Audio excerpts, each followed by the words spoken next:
A stage production of Suspiria. Suspiria, the musical. Anyway, but see, that was a pun. Are you saying that your sigh was a pun? The sigh was the pun. Suspiria, the musical.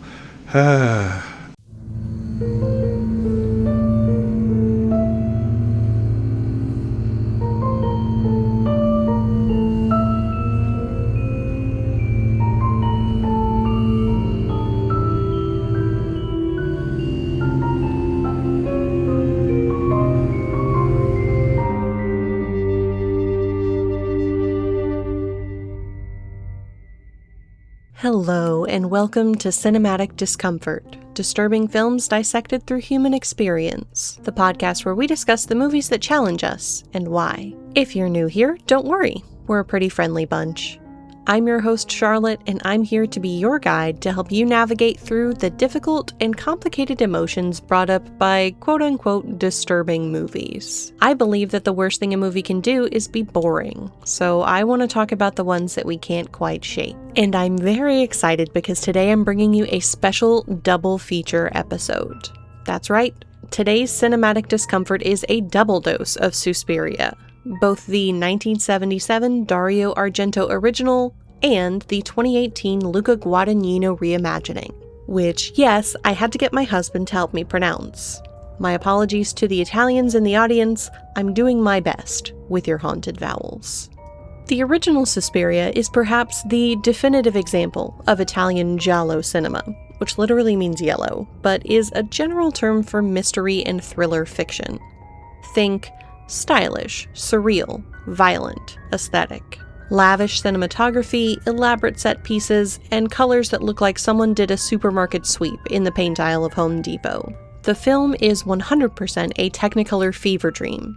Imagine a beautifully choreographed mental breakdown inside a blood-drenched IKEA. The remake adds an hour to the runtime, several Tildas Swinton, and a PhD in despair. The two movies share DNA but could not be more different in tone and texture. Guadagnino's is all post-war trauma, political violence, and dance as ritual. A cinematic dissertation written with blood on burlap. Critics often frame the 1977 version as high surreal art, and the 2018 version as an arthouse endurance test. But both follow the same core story. A small-town newcomer to a prestigious dance academy discovers that the school is a front for something ancient and sinister, as bodies pile up in increasingly theatrical ways. They're both gorgeous, grotesque, and obsessed with women's suffering and rebirth. It's like you had a DVD copy of Center Stage in one hand and a bucket of fake blood in the other, and then tripped in a very artful way while going down the stairs. I wanted to talk about these films because the original Suspiria caused a huge stir when it was released. Accused of glorifying murder, censored in multiple countries, and edited down by 8 minutes just to snag an R rating in the US. Meanwhile, Guadagnino's version managed to disturb people for entirely different reasons, with way less jump scares and a whole lot more existential dread and postpartum guilt. So I thought, what better double feature for our show than two movies that tell the same story, but disturb us in different ways? I invited my good friend Forrest to talk about this movie with me to unpack how these two films handle the occult, violence, ritual, and femininity. Forrest is one of my favorite people. They've been a significant through line in my life for the last 13 years. They officiated my wedding earlier this year and were my only candidate for that role. Our brains run on very similar whimsical, philosophical, wordy, and esoteric wavelengths. So when you get us in a room together, the conversation immediately gets weird and meandering. I apologize to anyone who is expecting a concise, on-topic discussion of these movies because, as you might be able to guess from the runtime of this episode, that is not what happened here. But if you want to learn some new words, hear a few egregious puns, some fun facts, and more conversation about BDSM than I was intending to have, then please stick with us. And apologies in advance for any periodic cat meows that you hear. I didn't notice them on the call, but I did hear them while I was editing. Everyone say hi to Forrest's fuzzy roommate, Indy. On a personal note, I also apologize that it took so long to get this episode out. Not only was there an intimidating pile of recordings to get through, but also I started a new day job, and I've been doing a lot of volunteering, so my schedule has been a nightmare to work with. Also, if you're one of my new co-workers, I'm so sorry for everything you're about to learn about me. Content warnings for this episode include witchcraft, obviously, some extremely over-the-top bloody death scenes, a bit of body horror, violence, a little bit of bugs, little bitty bugs, religious imagery, psychological distress, and some mentions of knife play. If that's not the kind of day you want to have, I get it. You can absolutely sit this one out, and we'll see you next time. If you're sticking around, lace up your dance shoes, keep your eyes peeled for anything weird going on, and remember, if the lights change color, it may already be too late. This episode is for anyone who's ever thought, what if trauma had better color grading?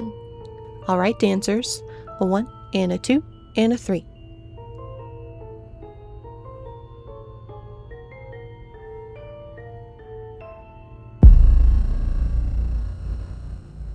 Hello, Forrest.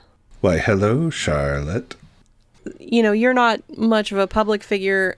I don't know what you want our audience to know about you, what you want the listeners to know about you.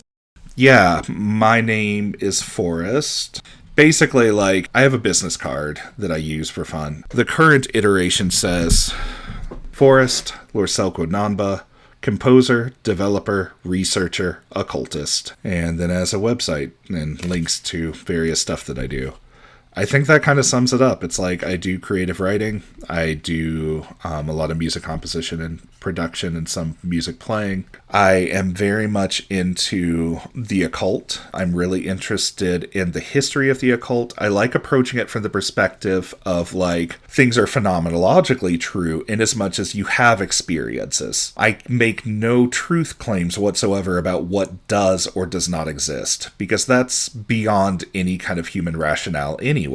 I can't experience true reality, but I can experience my experience, and I can know that I'm experiencing interesting things that are kind of a little outside the norm. Whether they are psychological, neurological brain states, whether they are anything else, that is beside the point. I also have a handle that I use on the internet pretty regularly that is Lorselq, which is Lorselq, which is short for Lorselquodnanba, which translates as the flowers and the thorns. And it's from yet a longer expression, which is Fama bien matorb tablior Lorselquodnanba Cordzis od levithmong, which translates as, I give my voice as an echoing comfort to the flowers and the thorns, to the reasoning creatures, and to the beasts of the field. Yeah, that sounds about right. I think that's probably an even better one than whatever 6-minute slop I gave you beforehand, so that was all preparation. Yeah, you had to generate some ideas before you really whittled it down. How are you doing today? I'm doing all right. I'm doing pretty well. Everything seems to be in place. No super strange dreams after Suspiria 1 and 2. Yeah. No strange dreams, so we're okay. So you had quite a day yesterday, where you watched 2 movies, which is 2 more than you normally watch in a day. Yeah, no, that's an understatement. I have some real bad ADHD, and sitting through movies is hard, but these were pretty fun. I enjoyed a lot of this. There were a couple parts during the Suspiria 2018 that I was like, oh no, this is still going. I thought we were 2 hours in, and it's only 1 hour and 30 minutes, and there's another hour left, oh god, but it's okay. Yeah, the second one is an intensely long movie, which I think was one of the biggest criticisms that a lot of people had about it. Yeah, it does seem to kind of keep going for a while. So what is your background with these movies? Had you seen or heard of either of them? No, I have neither seen nor heard of neither of them. Was that the right way to double negativify that? I don't know about that. Anyway, but yeah, I hadn't seen either of these, hadn't heard of either of them. It was a trip. That's probably the best way to describe the original movie. It was. Witch! I didn't realize that these were 2 movies that centered around witches and covens in any real capacity. So finding that out, I was like, I know a thing or two about this topic. So it's kind of fun to see a pop culture take on it that was kind of fun. Yeah, this is the second episode in a row where I've had a guest on who does not watch movies. That's really funny for this podcast, no less. That is a thing. I'm focusing on people who have relevant experience and passion for the subjects at hand, so. Yeah, this is a good one. For me, I could see why you picked these. I think I watched the original one a few years ago with the express purpose of wanting to see the new one. I'd been hearing about the original as a really excellent horror movie, but one unfortunate thing about me is that I struggle with watching older movies. I think because my little autistic brain has so much trouble focusing on one thing at a time, and older movies tend to be kind of slower and quieter than newer ones. That's true. You know, I will say that there's a penchant of a lot of modern cinema. And this is coming from a person that doesn't watch movies, so I could be just making this up entirely. But a lot of modern films, from what I've seen, they are a little heavy-handed in how they express things that in the older films would be nuance. But at the same time, the older films, it's still impossible not to say that we haven't learned things since the older films were made. There are things that, like, to us are, like, cheesy, that are just... I mean, this is kind of a sociological thing in a way, but it's like, I watched a while ago Being John Malkovich. Oh, I fucking love that movie. It's a really good movie. It's a really good movie. But I love it. There's the character in it that's like, I think I'm a transsexual. And it's like, we've learned things since then. That's not a term you use anymore. This all feels real weird now. I'm uncomfy. So, yeah, it's a thing. I thought you meant as far as just like filmmaking that we've learned things. Because I know one thing that bugs me is when people talk about, they'll watch an older movie and they'll say like, oh, you know, that's so cliche that they did that or that they used that filmmaking style or that trope. And it's like, okay, but that came from somewhere. You do realize that, right? That was still a new idea back when it was in this movie. It's just that everybody thought it was a good idea and they've been using it since then. No, I definitely was kind of referring to that, and then I went off on a real terrible side tangent. I mentioned I had ADHD earlier, right? But my point, though, is that, like, as the sociological consequences of people evolving, getting better, coming up with different ways of approaching different life paths, different modes of being human, that evolves. So does cinema. There are things that we learn as far as like a cheesy voiceover like witch kind of thing. Like it's a whole thing in that first one. I get it. It definitely does have some effect. It has some punch. It's not bad, but there's an extent to which it's like, I don't want it to just do that. It's a little rough. Whereas I think I would be interested in seeing like a Suspiria 2042 or something, because there's a lot of things. So like the movies are not the same. They are very not the same. No. There's enough like overlap, and we'll talk about that, I'm sure. But the thing that would be really interesting about seeing one then is just simply there are ways in which the 2018 one kind of dragged a little bit. You know, my complaint earlier about a lot of nuance getting lost in modern, like contemporary cinema doesn't really apply here as much. There is a fair bit of nuance. There is a fair bit of subtlety. They're all different. They're very different. When I put on the first movie, I was definitely doing something on my phone and not paying attention for the first 20 minutes or so, the first time I watched it. And then something happened, what was probably the first death scene, and that caught my interest. And I was like, wait, I think this movie might be doing something. And so I started it over at that point so I could actually pay attention. And the funniest thing to me about that is that I'm pretty sure I watched the movie from the same source this time, and it is fully in Italian, so I must have been getting absolutely nothing out of it up to that point. That's really funny. Yeah, there is. So speaking of the nuance and subtlety, there's a thing I noticed, you know, me being kind of like focused on music and sounds and stuff. Sure. There's a thing I noticed in the first one where when they are doing the opening credits, they play a variety of different kinds of sound effects, and they try to make it sound kind of creepy and weird and off-centered and kind of noisy up until they get to this title and they say Suspiria. and it actually goes quiet for a second, and then the actual theme of the movie starts at that point. And the theme itself is a little weird sounding, but it's definitely not like discordant noise and stuff. Sure. Like what was preceding it. So I think that the nuance and subtlety of older movies, like they do stuff like that. No one asked anyone to do something like that, to have that level of attention to the nature of like tension and release. They still did that. It's there for people that notice it and appreciate it, but like modern movies don't do that in the same way, it feels like, or if they do, it's in an evolved way that I just don't understand anymore. And I'd never seen a Dario Argento movie or any other Italian horror, so this was a very different experience for me. Yeah, no, definitely. Most of the horror movies that I've seen are very American. I can say one of the things that I liked about both of these is that I didn't really have a good sense of what was going to happen in the overarching narrative. I wonder if, like, to people that are Italian with the first movie, if, like, they have a certain kind of cultural storytelling that would have made certain parts more predictable to them. There were still things where it's like, okay, this person is obviously about to get murdered. Like, there's no way around this. Yeah, but definitely. I did not know how it would end, what would happen at a lot of points. And I want to say sequel, the remake is very similar in that it's entirely...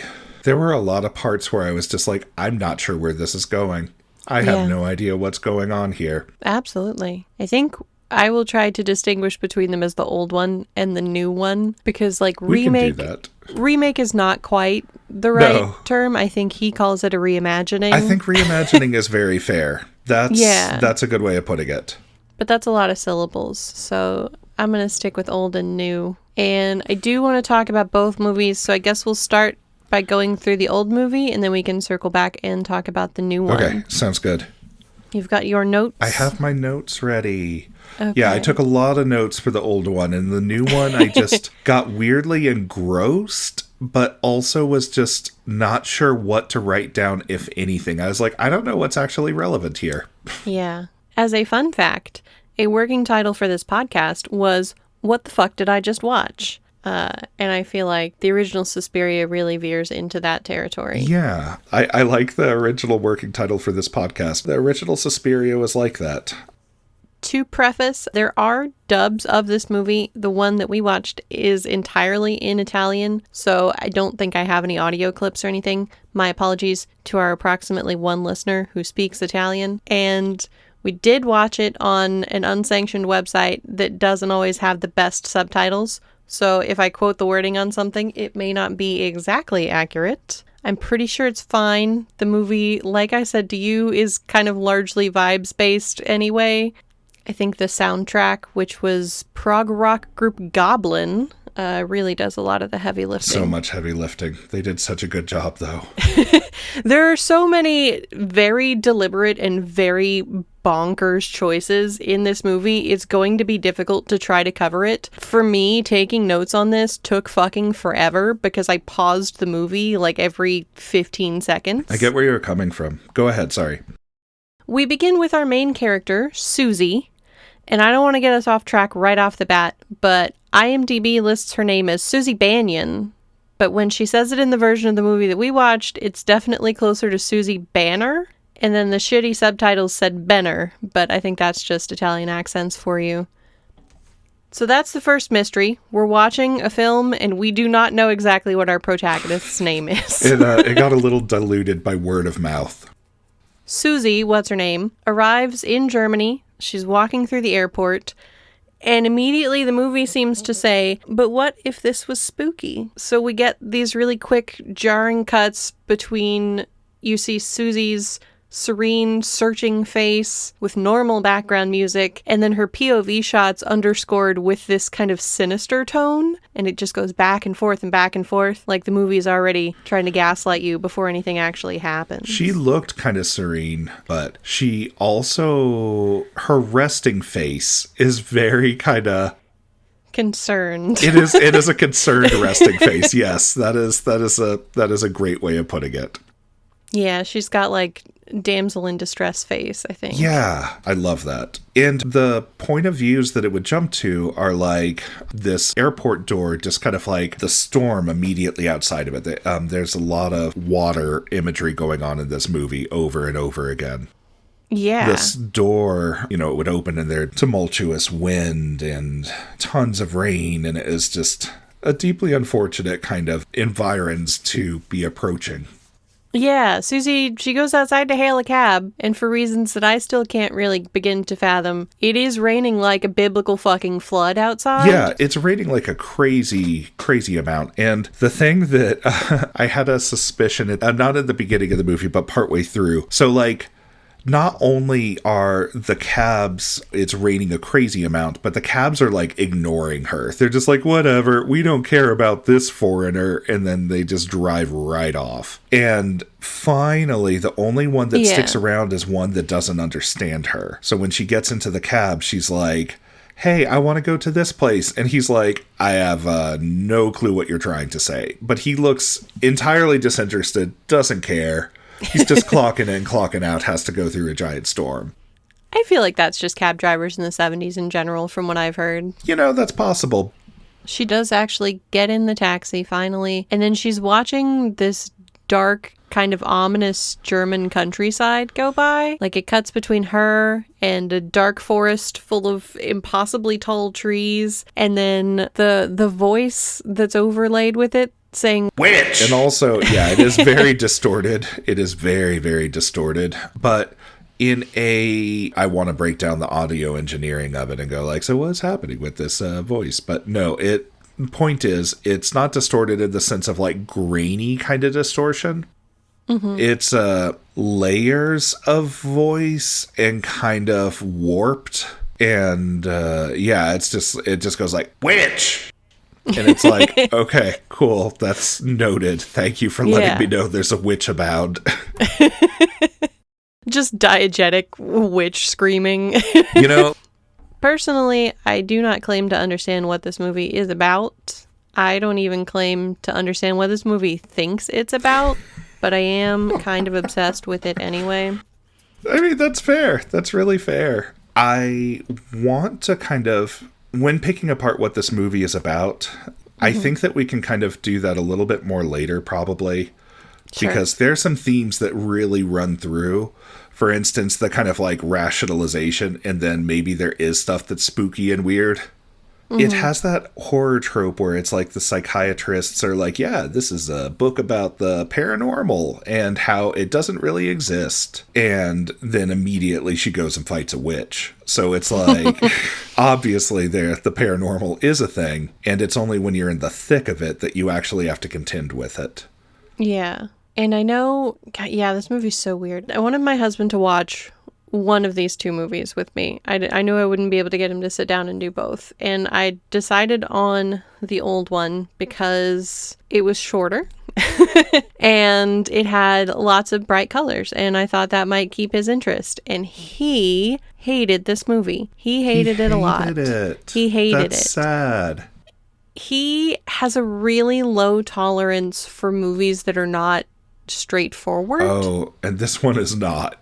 It is not. No. Any kind of surrealism is kind of an immediate turnoff for him.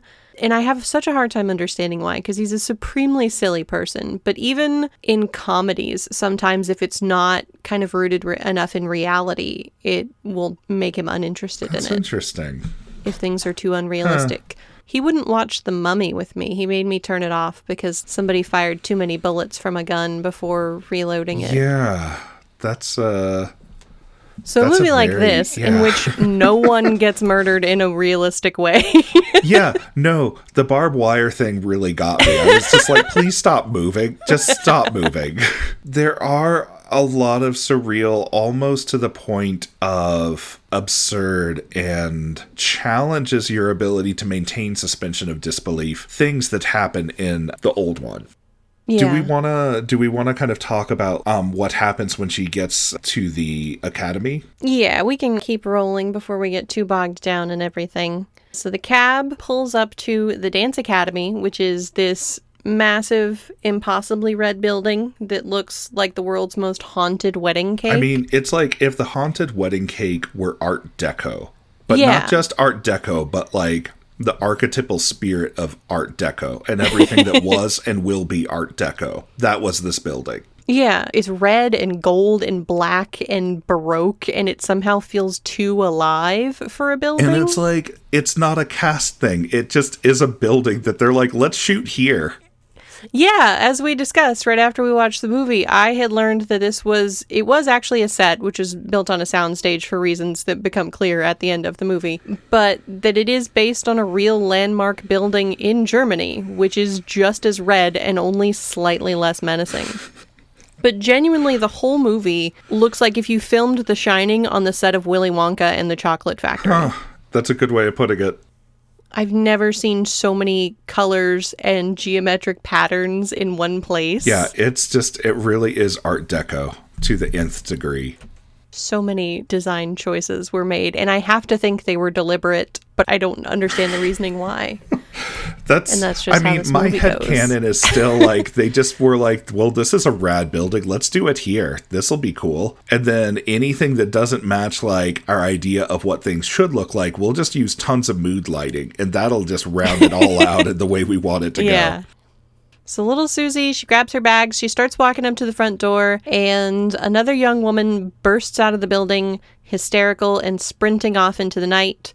We do find out later that her name is Pat, and I'll keep using that because this movie is wall-to-wall women, and we have to have some way to tell them apart. yeah, this is very true. Yeah, so there go Pat into the night. Dark storm, everything's terrible. She says some cryptic things about like, oh no, the irises, you turn one, I know the secret, the room, the irises, the blue one, and stuff. Yeah, just to no one in particular, just yelling into the night. Oh no, she was saying it to Sarah. Sarah was there. Oh, okay. Yeah, Sarah like later confides to, what's her name? To Susie? Susie, thank you. It's wall-to-wall women. We have to keep them... we don't have to keep them apart. They can congregate, but like... But they need name tags, They do need name tags. Good God. These movies are hard because there's a lot of people in both of them. Yeah. And it's like, who are you? What are you doing here? Sarah was actually confides in Susie that she was there the night that Susie knocked on the door and tried to get in. And... that Pat was talking with her, and she had all of Pat's notes about the creepy, weird shit that was going on. Can I swear at this? Ooh. Is that allowed? Yeah. Okay, sure. Perfect. Yeah, I've said fuck like 3 times already. Oh, thank God. All right. All right, yeah. So all this weird stuff is happening in the academy, and Pat relays it all to Sarah and gives her the notes, but those notes mysteriously disappear. But that's later. Yeah, there's a lot that happens somehow. Pat runs off into the rain, and don't worry, we will see her again very soon, but maybe don't get attached to her. Susie rings the buzzer, and then the person who answers refuses to let her in and tells her to go away. And of course, it's still absolutely just pissing down rain outside, and I still don't really know why that's important to the plot, except I guess to justify why she wouldn't just wait around outside until the morning. Well, I think that like... So water flows, water is fluid, and water goes downhill. And the thing that water does throughout this movie is it goes down drains, it goes into like... They have so many shots of drains, like street drains. They really do. Sink drains and toilets and stuff. And they're like, look, it's all going down the drain. And I think that like that's basically what it's trying to emphasize, that it's like anything that you were attached to, anything that you had prior is getting washed away. And it's just going to be... miserable as all these taxis leave you behind. Okay, I can get behind that. Yeah, it's I'm kind of spitballing here, but you know. I mean, what else is there, you know? Yeah, basically. The movie does not spell everything out for you, so you got to try to figure things out on your own. No, it doesn't, and that's kind of the charm. Yeah. Little Susie gets back in her cab. She drives off. She watches out her window as Pat runs through the tall, spooky forest. I'd say that she looks concerned, but she always looks concerned, so... Yeah, she looks like Susie. And then we cut to Pat's point of view as she arrives at what I can only describe as the apartment building of shapes and colors. Yeah, it is more Art Deco. and has a glass ceiling top.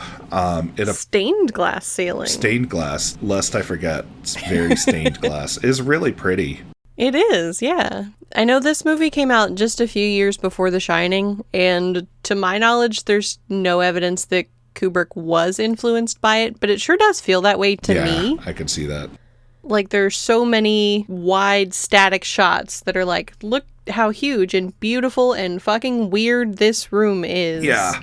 There's so much focus on the architecture and the interior design, so many ways of vaguely unsettling the viewer, and they do even share kind of some dreamlike qualities. I know with The Shining, it's mostly the isolation and the way that the layout of the hotel makes no sense, but I definitely feel that kind of spiritual connection with both of these. Yeah, it's true. Yeah, the layout of the building not making sense. This is very true. But this is an apartment building that Pat goes into, and there's a random friend. Whose name is Sonia. Oh, it's Sonia? Okay. Yeah, we have a name for her. Okay, she has a name tag, thank God. And Sonia basically is like, oh, hey, welcome. You seem really kind of torn up and spooked. And then Pat says something to the effect of like, well, I mean, I just had this experience and it is very fantastical and you wouldn't believe me. You wouldn't know what to do with this. To which Sonia's like, okay, whatever. And this is only like 5 to 10 minutes into the movie. So right away, I think we get to a scene where Pat goes into the bathroom and my husband paused the movie and he said, what is the original language of this movie? And I said, no, because as I learned, there was almost no audio recorded on any of the sets during filming. And the Goblin soundtrack had been recorded beforehand, and they were playing it on set while they were filming. Oh, weird. So everybody's lines are ADR'd in after the fact, really poorly. And the actors couldn't even really hear each other on set, so they just gave their lines in whatever their native language was. Okay, I kind of love that, to be honest. That is so cool. It definitely made for what I can imagine is the most confusing movie watching experience for my husband, because the subtitles are in English, the audio is in Italian, and then half of the actors are mouthing their lines in English. And I feel really bad for his scrambled little bilingual brain. Yeah, no, totally fair. I think that's really cool because it's like, okay, what if, hear me out, we make a movie and we make it more vibes-based in how everything is done. We have a script. We can worry about the dialogue later, but we have a script in as much as like the horrific things that are supposed to occur to people, and we let people act out in an improvisational way what is going on in accord with the music. And it actually makes so much more sense in a way because it's like, this is all about a dance academy. So it's interpretive movie making. It's interpretive movie making dance stuff. It's rad. We like this. Not to mention the lighting. I think reacting with the lighting makes a big difference there. It's each color of a Christmas tree light. The red, the green, the blue, the white, just the different colors. Imagine that you lit a set room with only one of those colors at a time at different points, where it's like the room is just painfully Christmas green or swamp green or something. It has just occurred to me that what this makes it feel like is a dollhouse. Ooh. That's interesting. Because it's like you've got a dollhouse in the same room as your Christmas tree, and as the lights change color, it like lights up the entire dollhouse. Yeah, that's a really interesting point. But as far as the audio goes, just know that whether you're watching it in Italian or with an English dub, it's pretty much the same experience. People's mouths do not match up with what their subtitles are saying or necessarily what the recorded language is saying. So Sonia checks on Pat in the bathroom because the window flies open. Pat screams. And Sonia's like, man, you're really shaken up. And Pat's like, yeah, I am. And yeah, she's like, you don't understand. It's not about getting kicked out of the school. Like, I saw things. Yeah, basically. And she does this in the weirdest fucking bathroom that has ever existed. I love this room. For one, it's enormous. I think the bathroom is the size of my living room. The lighting is insane. The MC Escher fish and bird patterned wallpaper. How and why? And I'm in love with this, I don't know what it is, this giant Rococo dick in the corner that I absolutely cannot imagine the function of. I mean... It is some kind of piece of furniture. Art sure is penetrating sometimes. Hi, Editing Charlie here. My mother-in-law did actually solve this mystery for us. It does appear to be a European antique tiled stove, which were very ornate and popular in Poland, Germany, Austria, Lithuania, and the Czech Republic. That makes sense because it definitely looks like it comes apart, though I couldn't figure out how or why. I was able to find many pictures of similarly ornate ones from castles, and I don't know if the one in the film is being used purely as decoration or to actually heat the enormous bathroom, but either way, I still love it. Anyway, thank you to her for that, and back to the show. But yes, 10 out of 10, I would rent this room on Airbnb just to, like, take weird pictures in or something. That's totally fair. I think that's reasonable. But yeah, the window flings open, then Pat does this thing, and it, like, annoys me that she does it. Is it the thing where she uses the lamp to try to look outside the window when it's dark outside? No, I actually thought was kind of cool. It's that she locks the damn bathroom. What if somebody tries to break in? But that did happen. Just exactly from like... So she's like, I've seen things, and she doesn't lock the bathroom when she goes in it the first time. It's only after Sonia comes in, she's like, oh, maybe I should lock the bathroom so Sonia doesn't come in again. But I'm also really fucking creeped out by this bathroom. Understandably. And then...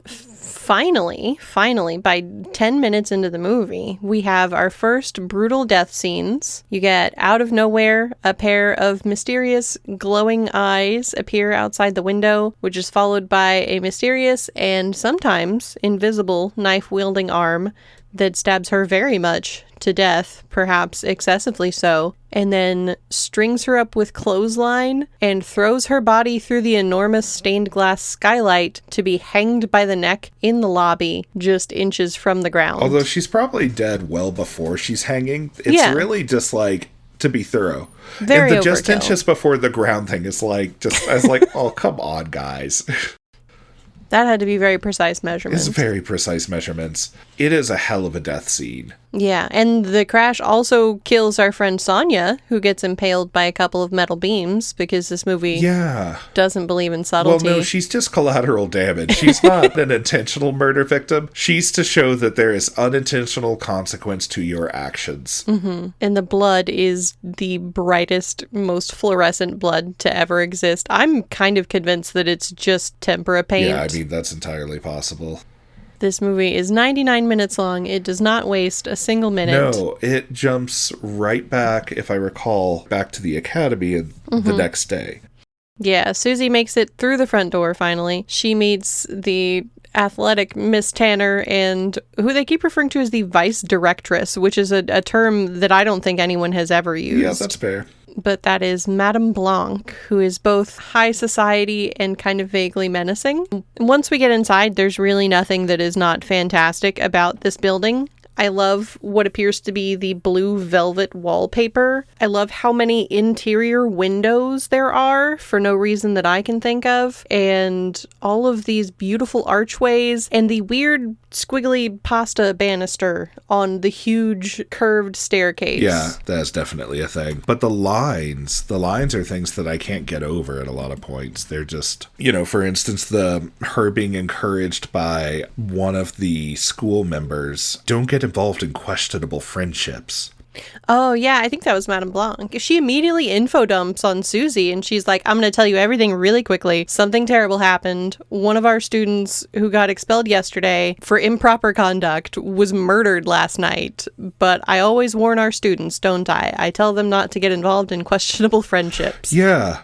And that's kind of it. Like, she just moves on. Well, yeah, and then the other thing, honestly, one of the creepiest parts of the movie to me in like the most unsettling kind of things. And this might be cultural sensibilities more than anything else. But there's the Romanian with false teeth that of course the woman describes as like, this person is hideous. Very ugly. Isn't he very ugly? Look at how ugly he is. But he's like, you know, he has these teeth now and he's like handsome compared to how he used to be. But, you know, he's just this ugly brute and blah, blah, blah, blah, blah. And she just talks so bad about him with him right there, helping, walking around, being an assistant. And it's like, this is kind of awful. Who does this? Poor Pablo, man. And the interesting thing to me about Pablo is that I don't know what purpose he serves in the plot. I don't know why he couldn't have just been a normal guy who did not have big fake teeth and only speaks Romanian, so you can talk about him like he's not around. Yeah, he's a henchman. He's a henchman. Sure. And we also meet Madame Blanc's creepy young nephew, Albert, because apparently what this big-ass haunted Joanne Fabrics need was someone dressed like a little lad who loves berries and cream. You know, he kind of has, like, the European vibe equivalent to the twins from The Shining? Yeah. A little bit. He's just this, like, very, very blonde, extremely excruciatingly blonde 8-year-old kid. I don't know what he does in the movie either. He gets attacked by a dog later, and well, I guess allegedly. But I also feel like that could have been literally anyone. It didn't need to be him. Yeah, it's just, oh no, the kid attacked by a dog. I should mention that they also introduce, when they go into the school, you know, daytime, showing a shot of the school. They show the blind musician teacher going into the school and like putting his dog, like he takes his dog into the school the first day, and then later he ties him up outside. Yeah, which, I don't know. There may be, like, no dog indoor days, but that's just how that is.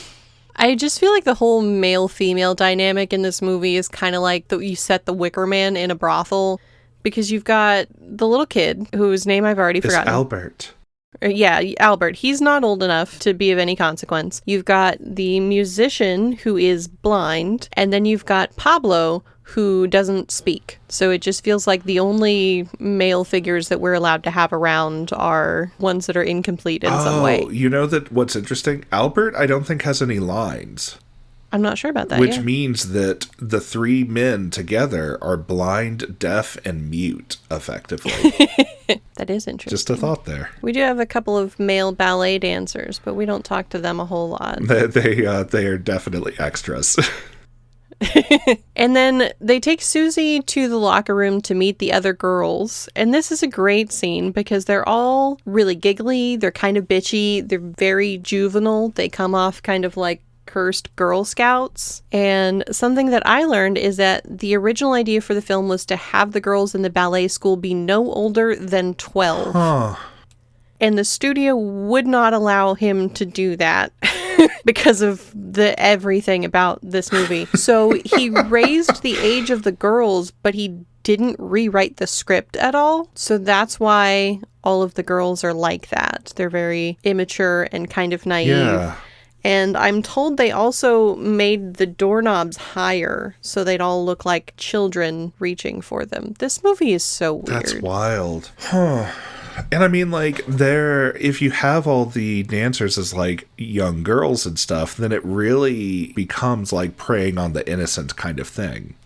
Yeah. And it's, like, people that are, like, teachers, trusted individuals that are, like, taking advantage of for the purposes of occult sacrifices.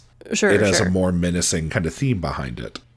And I guess for death reasons, I'm glad that this wasn't a movie full of children. I'm glad the dog was okay, kinda. Kinda.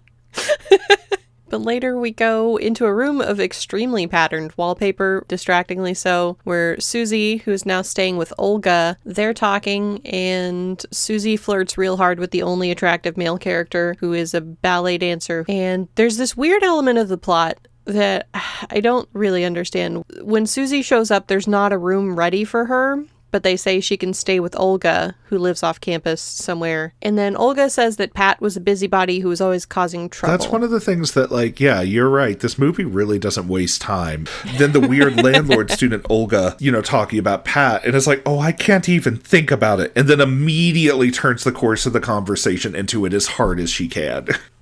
Yeah. Eventually, Susie actually gets to go to dance class. Everybody is dancing around in their leotards. And then immediately, this is why that part doesn't make sense to me, is immediately Madame Blanc tells Susie that her room is ready now. And Susie says, well, she'd rather stay with Olga. And Madame Blanc seems kind of pissy about this because she wants her at the academy. And then Miss Tanner compliments Susie on being stubborn. Which is nice. And then we get to the part of the woman. There's this, like, for lack of a better word, kind of like frumpy maid / butcher / something woman. And she's sitting with Albert. House help. Yeah. And then I have a word that I made up. You know how in movies there's that moment where a character has like severe migraine, mental pain, and they start stumbling and staggering and they're leaning against the walls and they're like, and stuff. The word that I have to describe Susie as she sees Albert and the frumpy woman and hears witch in the background is head flonkered. Flonkered. She does seem to be extremely head flonkered. Like, she's walking through the hallway. There's lots of silk red wallpaper and these big dark archways. And it seems like she gets struck by a flash of light from something that the house help lady is holding. Yeah, she's holding a piece of glass that is definitely not the murder glass from earlier, but... But yeah, Susie immediately gets really head flonkered and she seems like she's going to faint or throw up. And then for whatever reason, she goes to class anyway, but complains about feeling really weak. And they try to get her to dance through the pain. But of course, she collapses dramatically in the middle of the room and is bleeding from the nose and mouth. And then she gets taken to this, like, quote unquote nurse area. Yeah.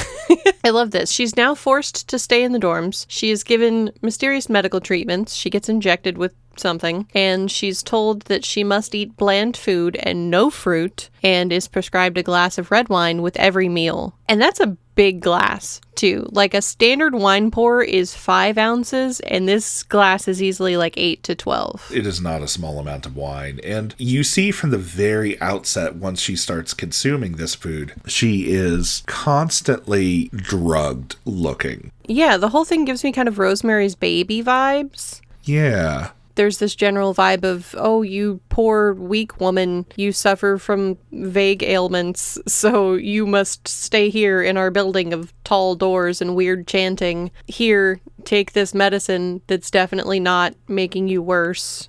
Do exactly what we tell you to, and don't open any doors that you're not supposed to. And then we get a really fun scene where the dorm is infested with maggots, which are dropping from the ceiling. It starts with maggots inside the brush that Susie is using. They're dropping from the ceiling into her hair, which she is brushing at the time. And she eventually looks up and it's like, oh God, there's maggots everywhere. Everything's gross. And then it's like, oh no, everyone has maggots going on. The food that the school bought just must not have been checked or something like that. Yeah, I love this explanation because it is basically, whoops, I guess that crate of meat showed up spoiled.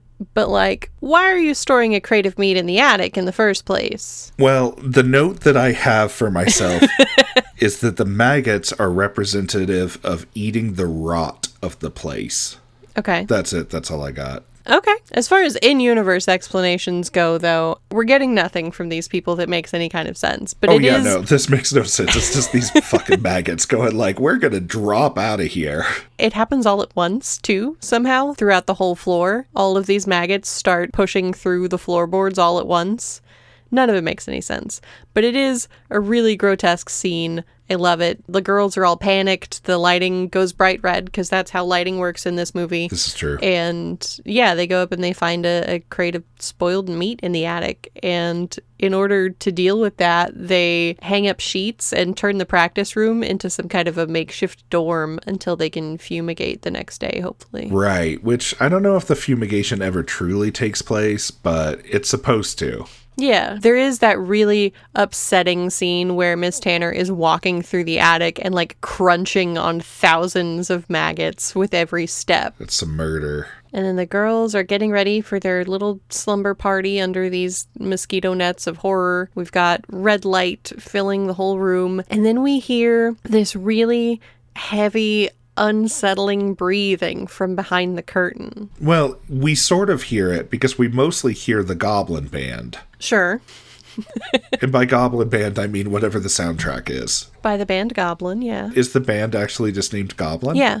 Oh, hell yeah. Okay, cool. So we hear from Goblin, like, some rad, really primal, unsettling music, and then when they cut away from the music, then we hear weird breathing. Yeah. But it's kind of hard to tell if it's sound effect breathing, or if it's sound effect other stuff, and then some breathing underneath that. Yeah. I had a hard time picking this apart, but mostly from dialogue, you can infer, oh no, this is breathing. It could be from Helena Marcos. Helena Marcos is the person that actually owns the school and is always out on travel, but wait, what if she's actually here? Sarah can't sleep, and she wakes Susie up, and in this really kind of horrified stage whisper that is unbelievably loud, she kind of tells Susie that she's sure the sound belongs to Helena Marcos. I think that's the point at which the movie really commits to the idea that there's definitely a witch problem. The commitment to witchery happened early, I think. Okay. But the Helena Marcos being like, oh no, this is like the big deal person,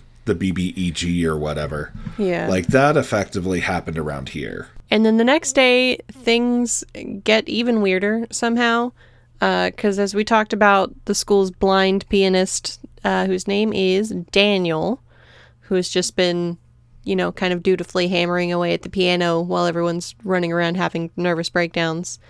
He is suddenly fired because his adorable seeing eye dog allegedly tried to bite Madame Blanc's nephew, the specter of a small Victorian child, Albert. And Miss Turner gets really mad about it, and Daniel storms out, and he's like, fine, I'm leaving this ballet school full of psychopaths. And then, unfortunately, we get this really weird scene, which I think you could describe all of the scenes in this movie this way, but we get this really weird scene where he's walking through the city, which is just a big brutalist parking lot, and it seems to go on forever. Like, he's walking this dog through a huge empty plaza that looks like the set of an anxiety dream. And apparently this is a location in Germany that used to hold a lot of Nazi rallies, and that makes a lot of sense. That's fair. When we were watching it, I kept going like, is this a place? Is this really a place? Is this your walk home, my guy? Like, what are you doing? Because he started at a bar and then got left and then got taken out of the bar. Do you take this route every day? It's weird. It's very strange.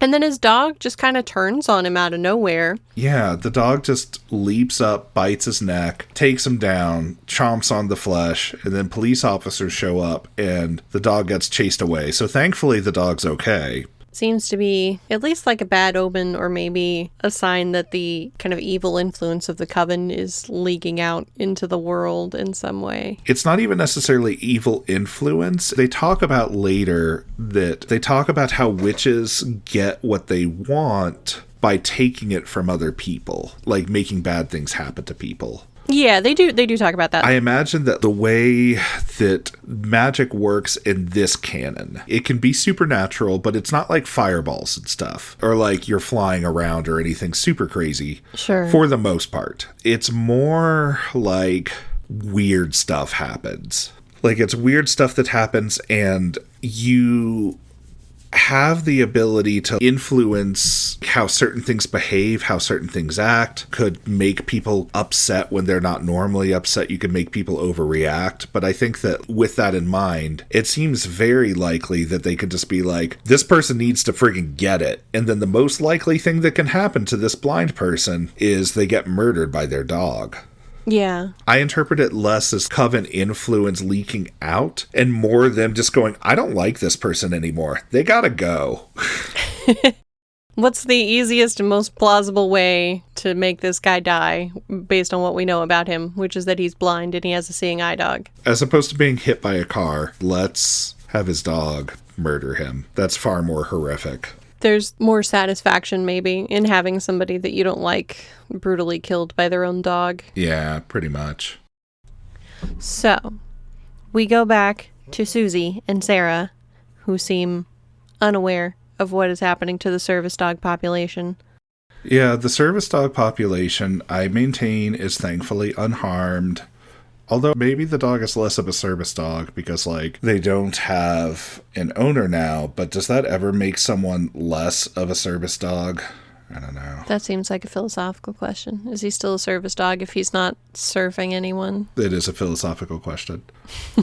If he's not servicing anyone. But Sarah becomes the Nancy Drew of Hogwarts. She's whisper investigating everything that's going on, and she's convinced that there's some connection between all the weirdness with the teachers, the snoring, the maggots, the everything else going on at this place, and Susie is just trying not to faint for most of it. The stuff that Sarah is trying to figure out is like, how many footsteps do they take when they go the other way? And then she's recording all of this, and she has all these notes that Patricia made, which are apparently super unhinged and crazy. That's kind of what's going on there. Sarah is just full Nancy Drew, just going in there, trying to figure out all the things that are happening. I mean, it leads to some pretty conspiracy sounding methods of figuring these things out. Again, counting footsteps through the wall that other people are taking and trying to decipher which directions they're going to navigate this old building.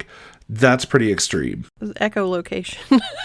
She learned it from Daniel. Yeah, she spent too much time around Daniel. But it really seems like Sarah's the believer, and then Susie is more of the skeptic. So you get this kind of Velma and Daphne relationship, but with more sexual tension. Or maybe Mulder and Scully with less sexual tension. A lot less sexual tension. There was a lot of not sexuality in these movies, which is interesting. Surprising. Suspirizing? Anyway. And then Susie has been drugged by all that prescription Merlot that she's drinking, so she keeps falling asleep before Sarah can really get any good exposition out, which is disappointing. Towards the last night, there's a few things that happen. There sure are.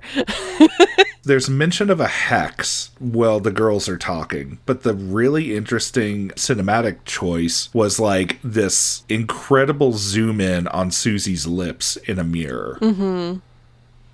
Like, it just kept zooming in more and more, and it was like, here's her lips, and I'm like, okay, I don't know what this has to do with a hex, but... It seemed to me like it was zooming in on her lips so that you could tell she was biting them anxiously. But Susie is always concerned, yeah, so maybe that just didn't register to me as, like, anything of import. That's just how her face is. Super concerned. It's perfect for this movie. Yeah, she did a great job. Like, do not get me wrong, she's so good, but... Yeah. It is a constant concerned face.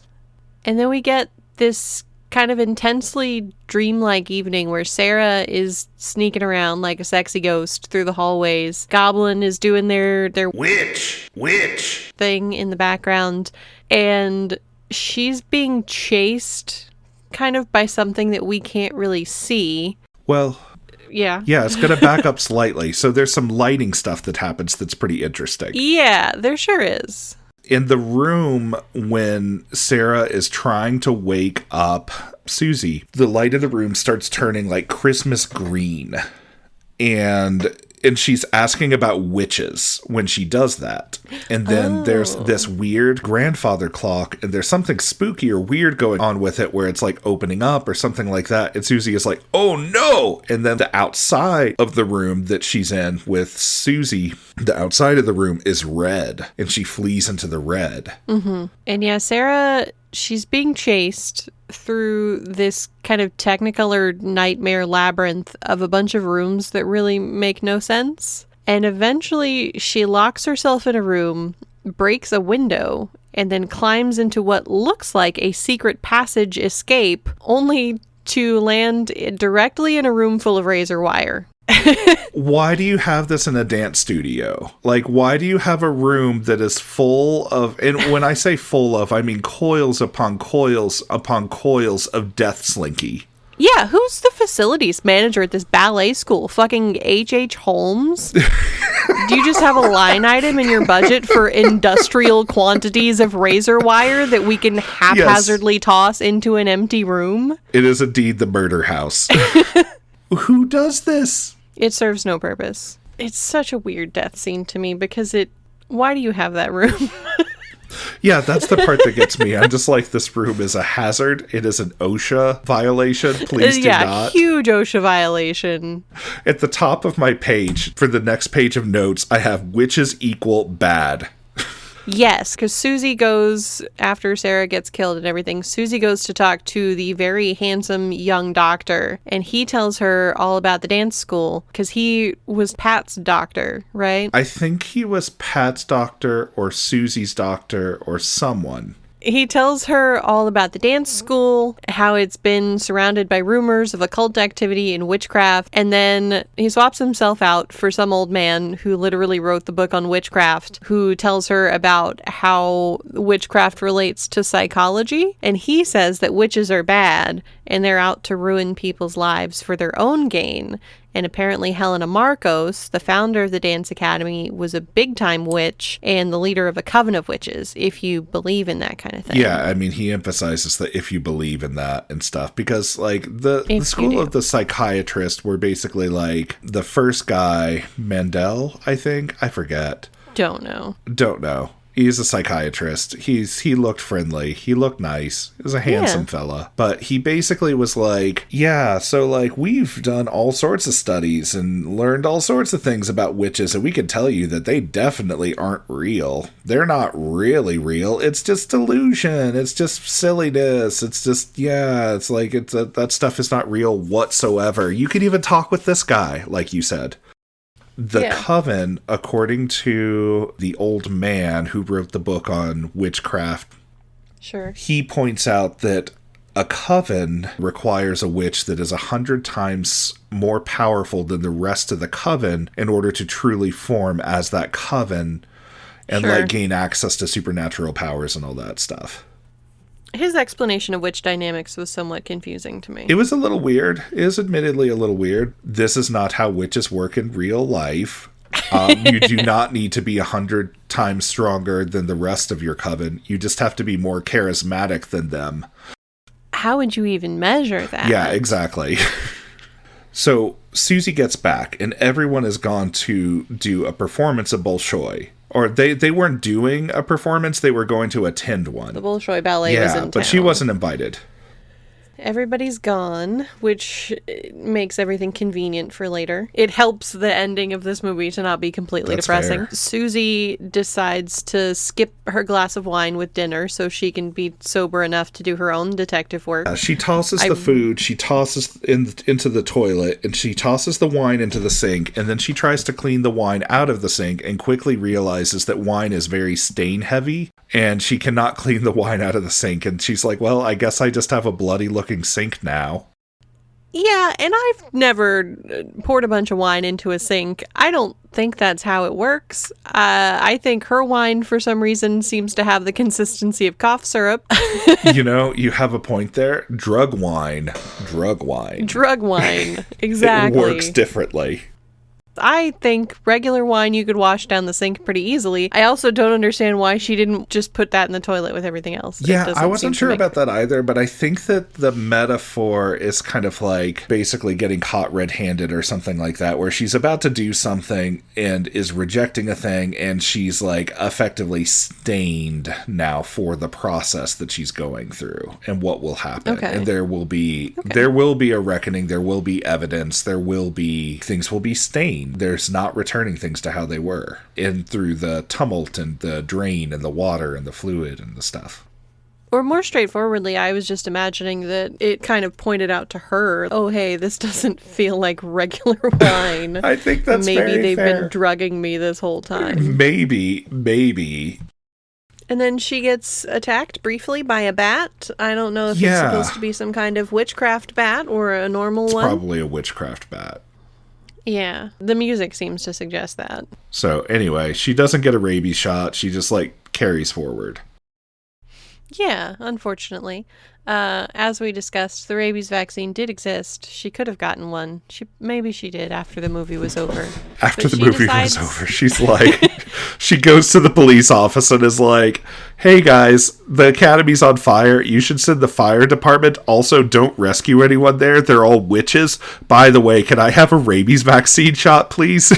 Exactly. There's creepy final music that starts playing after the bat sequence. But it's not the theme.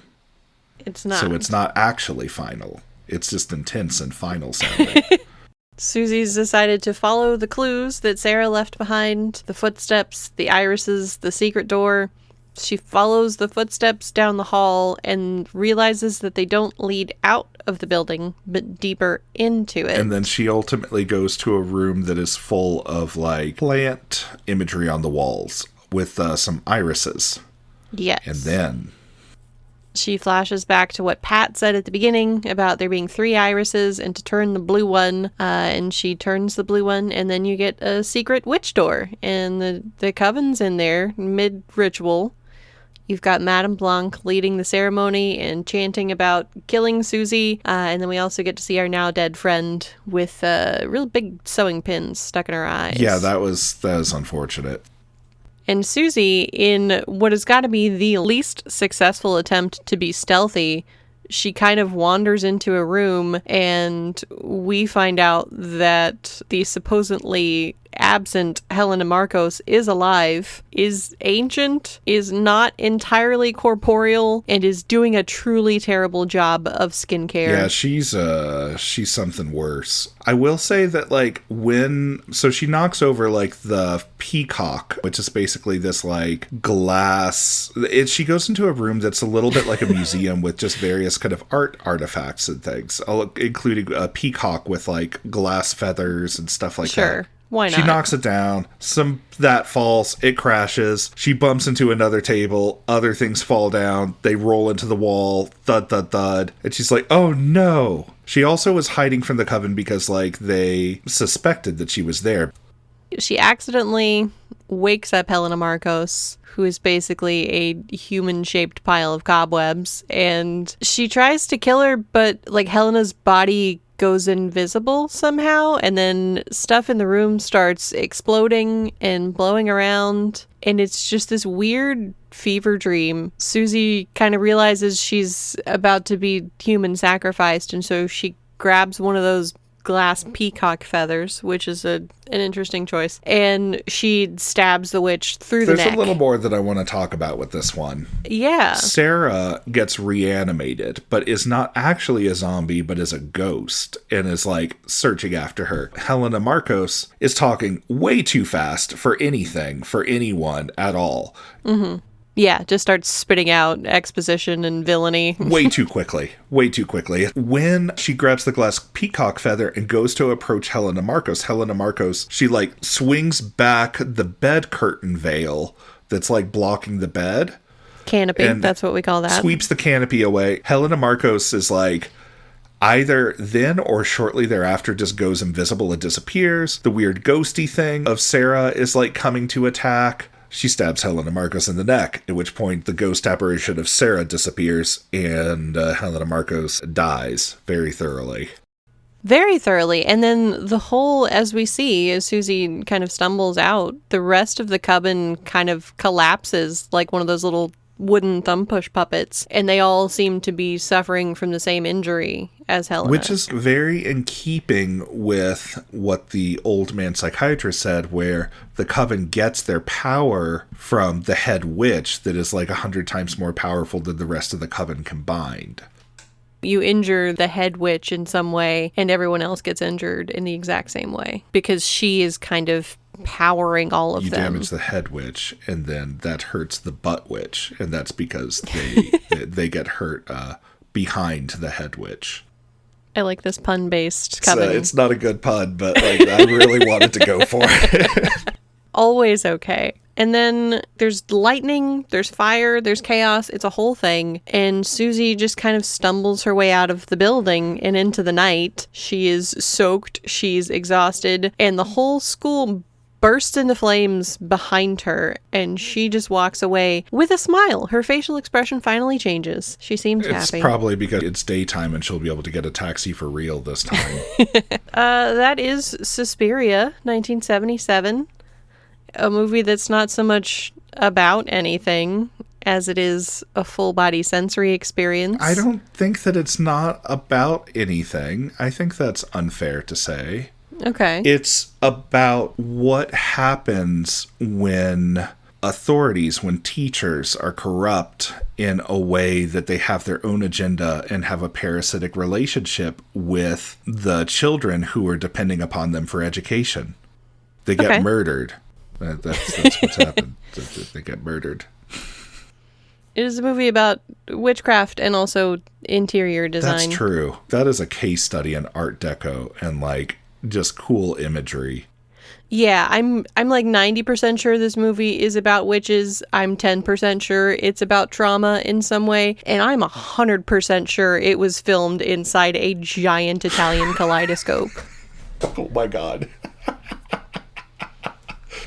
That's amazing. That It's is such a perfect weird way of experience. putting it. I love that. I think it's worthwhile though. I don't know. The second one, I think I enjoyed in some ways more than the first one. Definitely in different ways. In different I would ways. say. I would watch the first one again sooner than I'd watch the second one again, but that's probably because the second one is an hour longer. Before we dive into the 2018 film, which seems to swap neon hysteria for grayscale trauma, I think it's worth saying that Argento's Suspiria doesn't really want to be understood straightforwardly. It seems to be aiming to be more like a haunted painting that you walk through. That's good. That is a really great way of putting it. And then Guadagnino's, on the other hand, absolutely wants you to understand it. It is a movie that is practically handing you a syllabus before class starts. You know, I think that that's sort of true. It does function kind of as a syllabus. And is like, these are the things you need to know.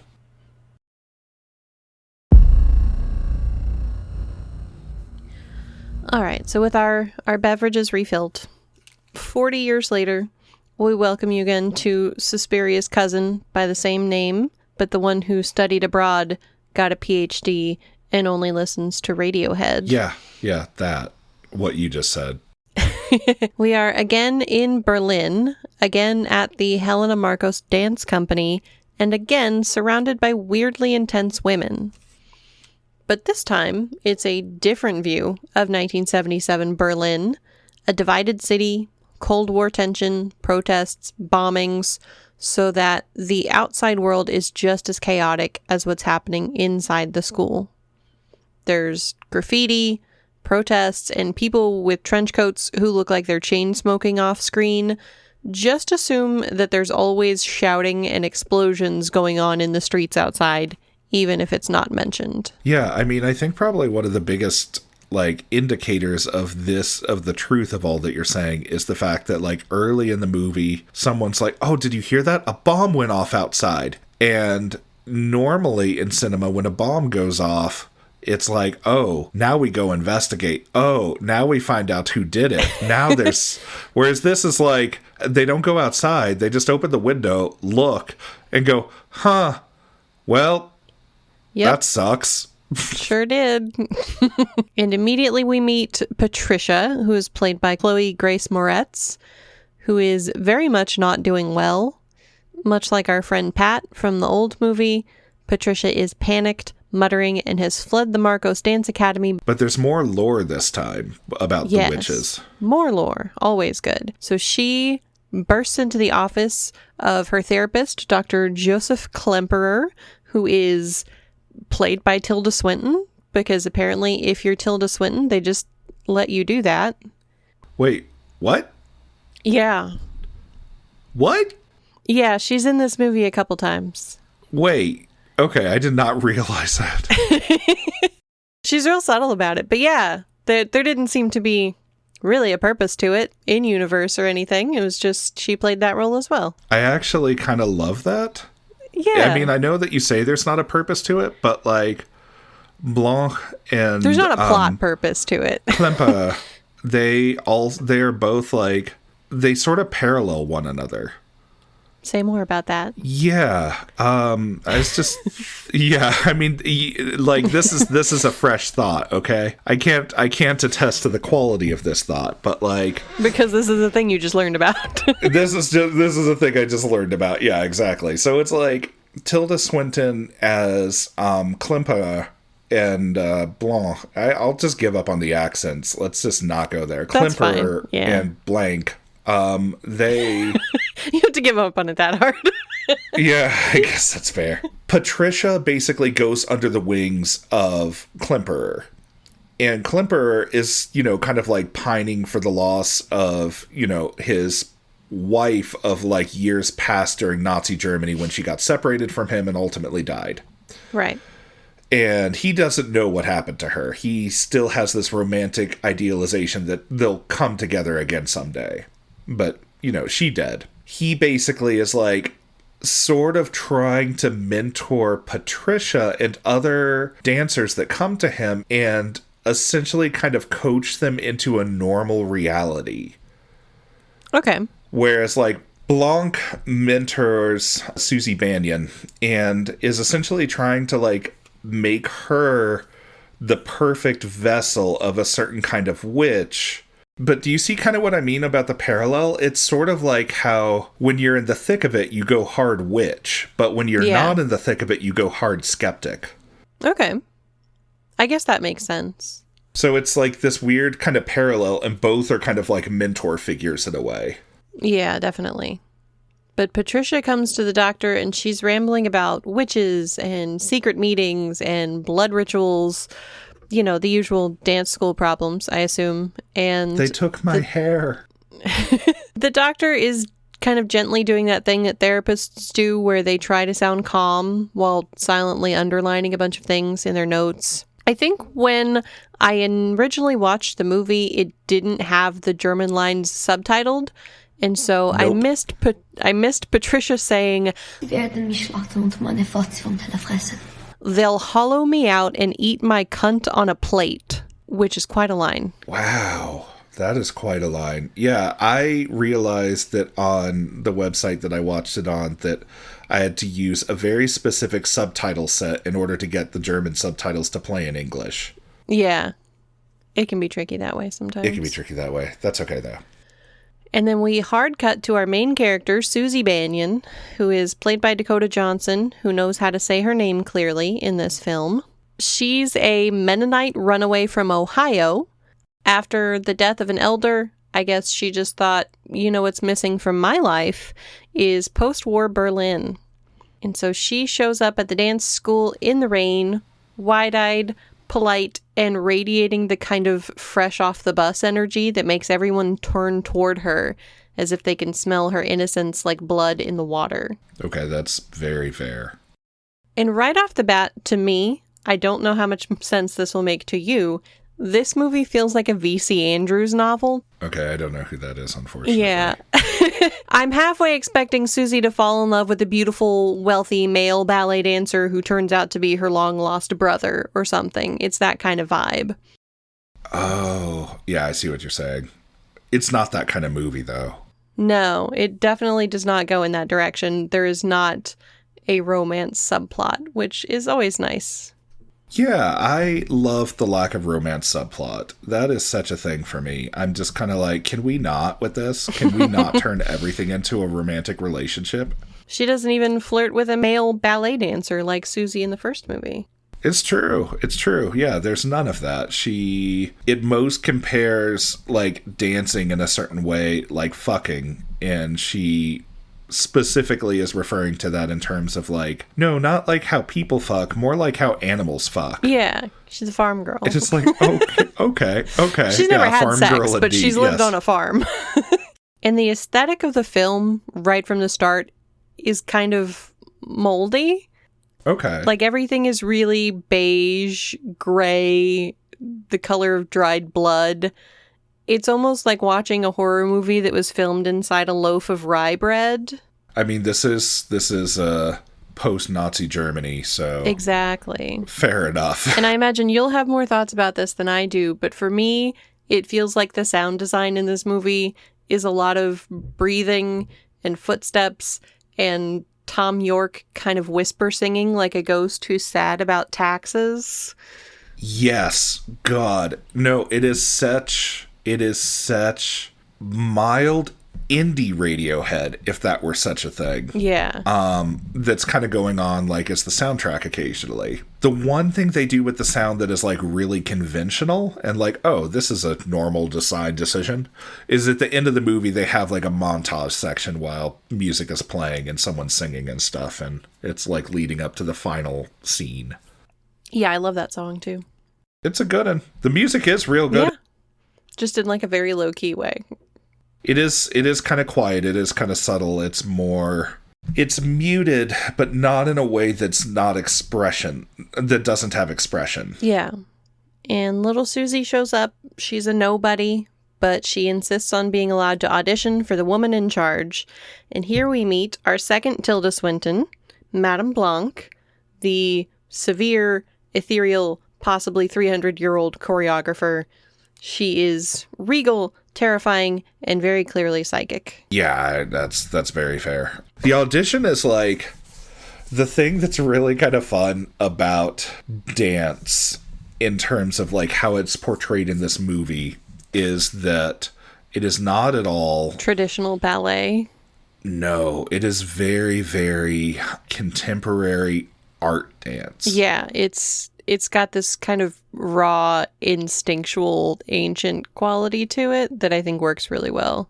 There's a part, I may be spoiling a little bit, and this can get shifted around or something, I guess, but like, while I was watching it with the person over last night, I was like, look at those cultists. They're still dancing. Look at that cultist dance. That is such a cultist dance. Have you ever seen a cultist dance? Because that's what a cultist would dance like.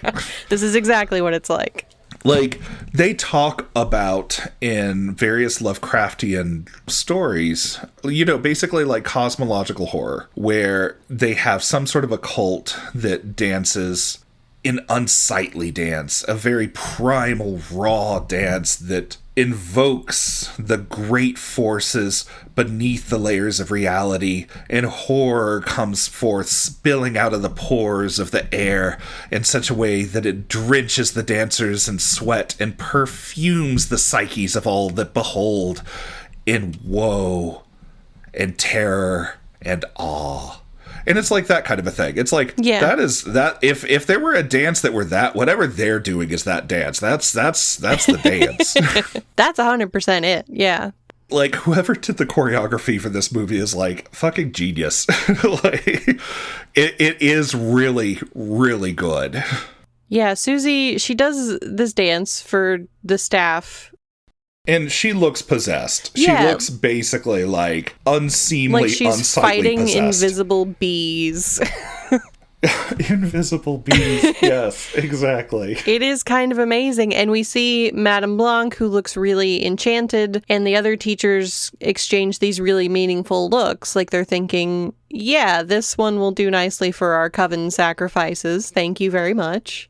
Mm-hmm. And with that, she gets accepted into the school.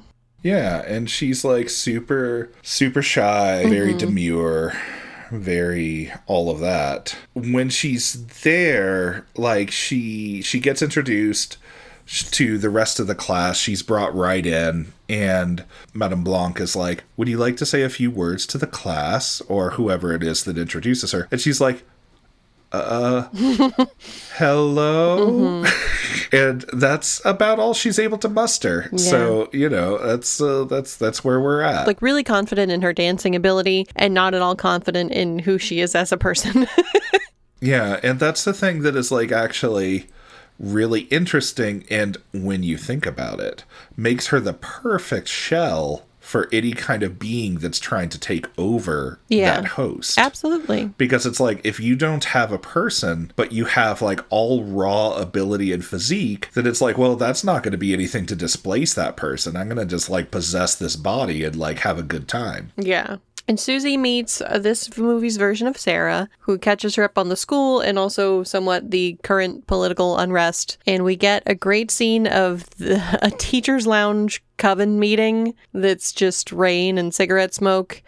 And we also get to follow Dr. Klimper around to do depressing German things. This is about correct, yes. He goes across the wall. Yeah. And has passport stamping and all that kind of stuff. Of course, yeah. And the staff is voting on Marcos versus Blanc. In the end, Marcos wins by 3 votes and will therefore remain in control of the school. And there's a lot of vague talk about needing to try again now that Patricia didn't work out. And it seems that Susie is the next target. And they took Patricia's eyes, apparently, according to Patricia. She still had eyes. They also took some of her hair. Yeah.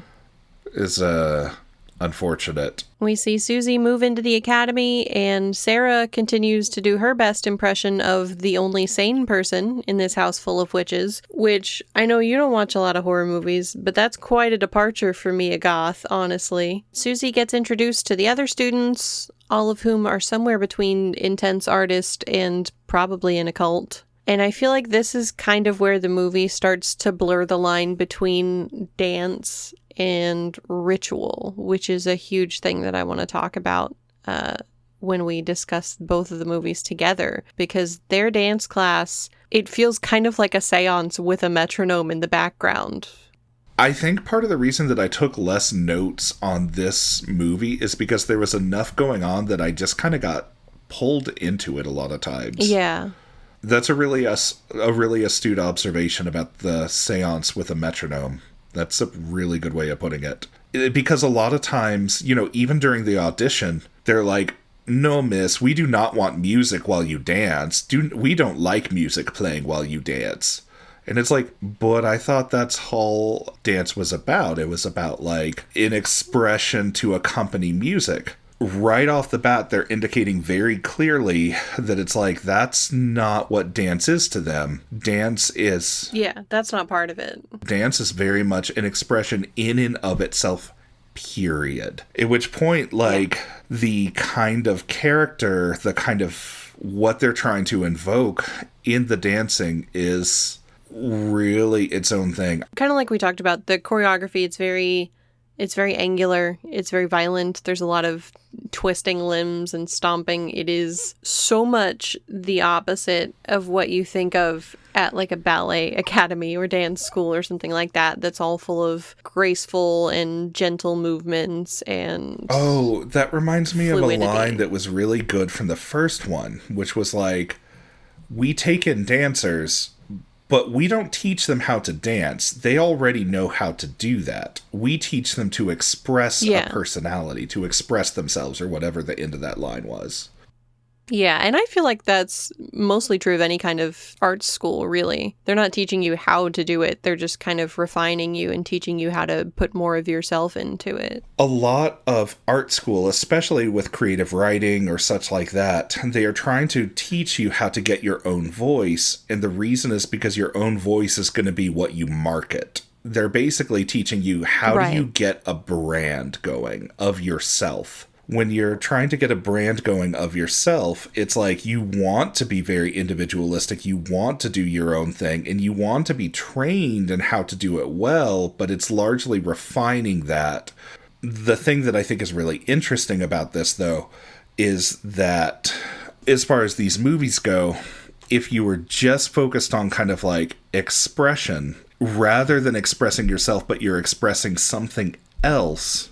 Like, so they'll help you refine the technique, but it's ultimately towards the end of their particular witchy ritualistic experience. Yeah, and I guess we didn't really get to see any of the dancing that they did in the first movie, but I don't really see any aspect of kind of individualism with the dancing that they do in the new movie. No, there's not really any individualism. Susie talks about being the protagonist for one of the dances and being like, "Oh, I get to be the protagonist. Who would have thought that, like, I'm doing this so soon? This is so exciting, da da da da da." But when you watch the troupe rehearse and practice and train the dance, it is very much more large-bodied ritual and expression than narrative. Normally when we think... At least as far as I can tell, knowing very little about dance. Yeah, I don't know tons about dance, but I understand that a lot of times what people are trying to do is they're trying to communicate, just from watching random videos and stuff, not necessarily ballet as much, some contemporary solo dance type stuff, or contemporary group dancing, or even if we take something that is like idiomatically entirely different, like breakdancing. The idea is you start with some stuff that's kind of simple, and then you get increasingly complex as your dance goes on, to the point that you just kind of like blow people's minds at about the end. And right. Whereas that is not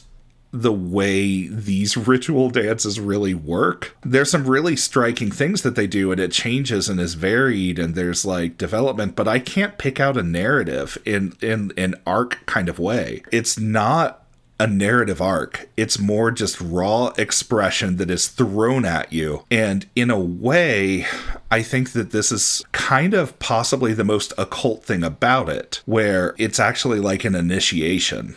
Where in initiation, what it does is it transforms you, sometimes through a narrative. Like a lot of times, different organizations, different orders will do initiations where they have you go through an experience that is like a narrative passion play type thing. But that's not always the case. A lot of times, part of the passion play or a major part of the ritual is enduring something, where you are undoing something that's unusual and uncomfortable, and for a prolonged period of time. And the reason is because it transforms you over that period of time. The first 5 seconds are like, okay, that's weird, but then you start to adapt, and then you start to kind of like understand, and then you start to integrate.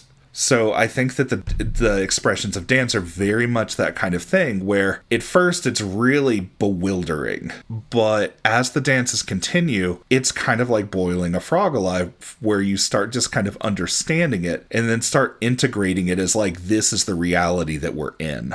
Does that kind of make sense? Yeah, I absolutely. The whole idea of dance as initiation ritual really fits with the rest of this movie. Yeah, it really does. Because what happens is that, they're in dance class.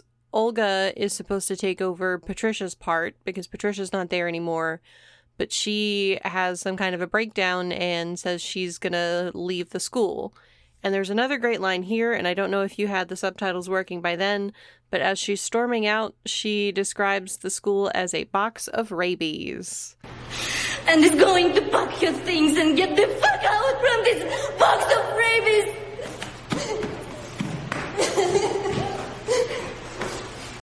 Yes, no, she says that in English. Okay, I don't remember, but yeah. No, you're good. She says that in English, and that is a weird line. That's a very specific line. It is a really specific line, and it's like, what? Maybe. What does that mean? There's a lot of bats there and no one gets their rabies vaccine afterwards. The box of rabies thing, what's going on there is that it's like the school is like effectively maddened, and you engage in the dance, you engage in frantic behavior, you engage in this mode of being.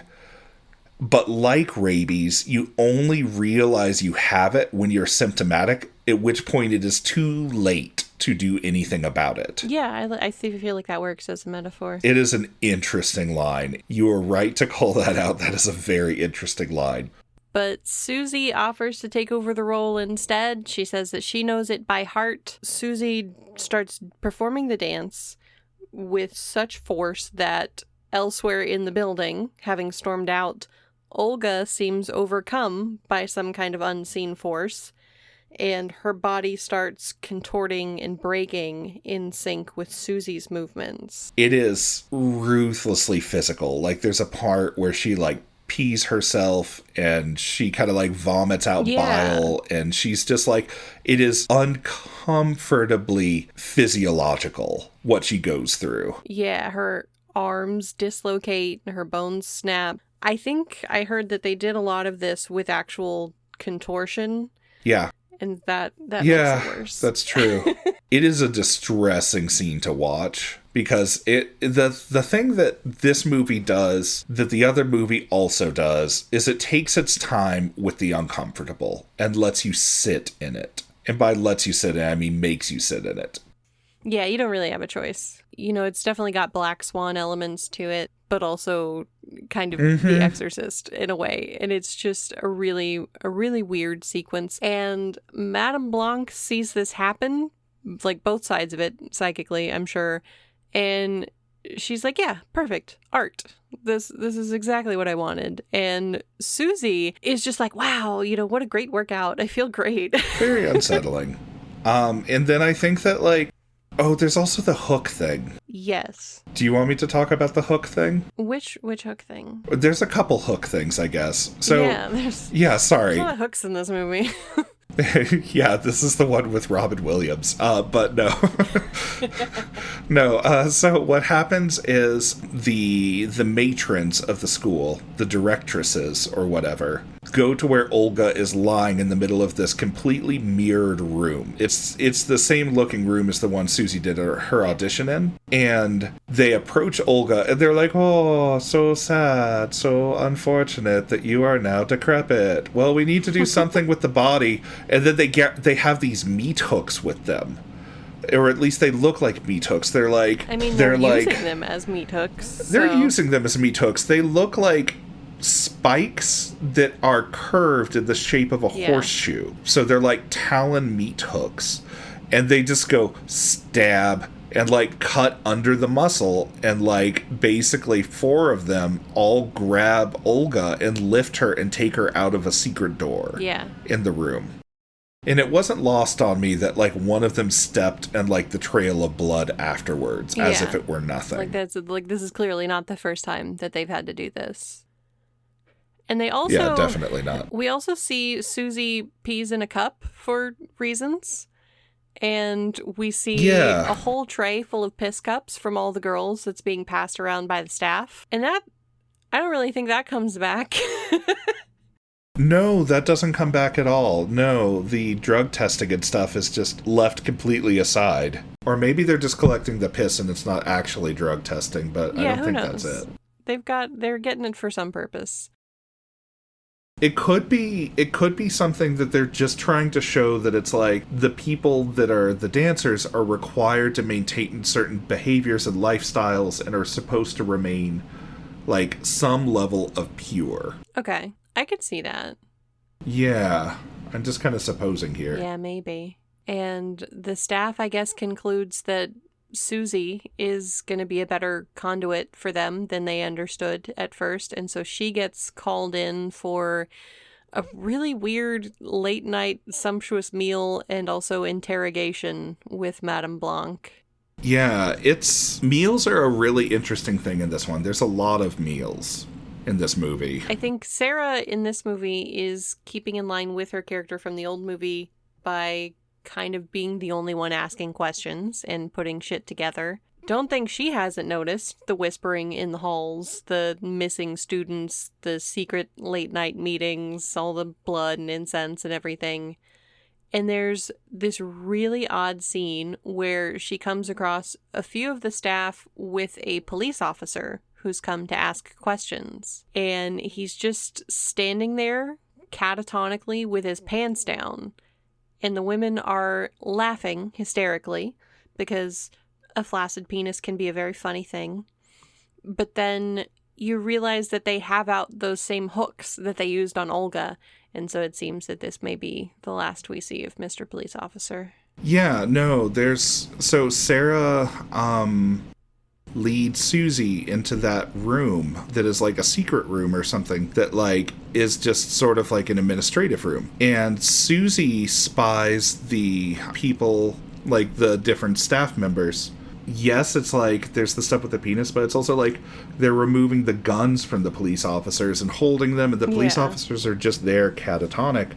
And the witches are just laughing. They're like, ah ha ha ha, isn't this funny? Look at what we could do. We have so much power. Yeah. And then they start playing with the penis with the meat hook a little bit and like making weird sounds. And it's a very strange scene because it's like they did a very good job of it because it isn't just normal cackling and normal sounds that they're making. It is laughing, but when they're like tapping things or body parts with the meat hook, they're making like different sounds. And I can't remember, but it's like either chicken sounds or just...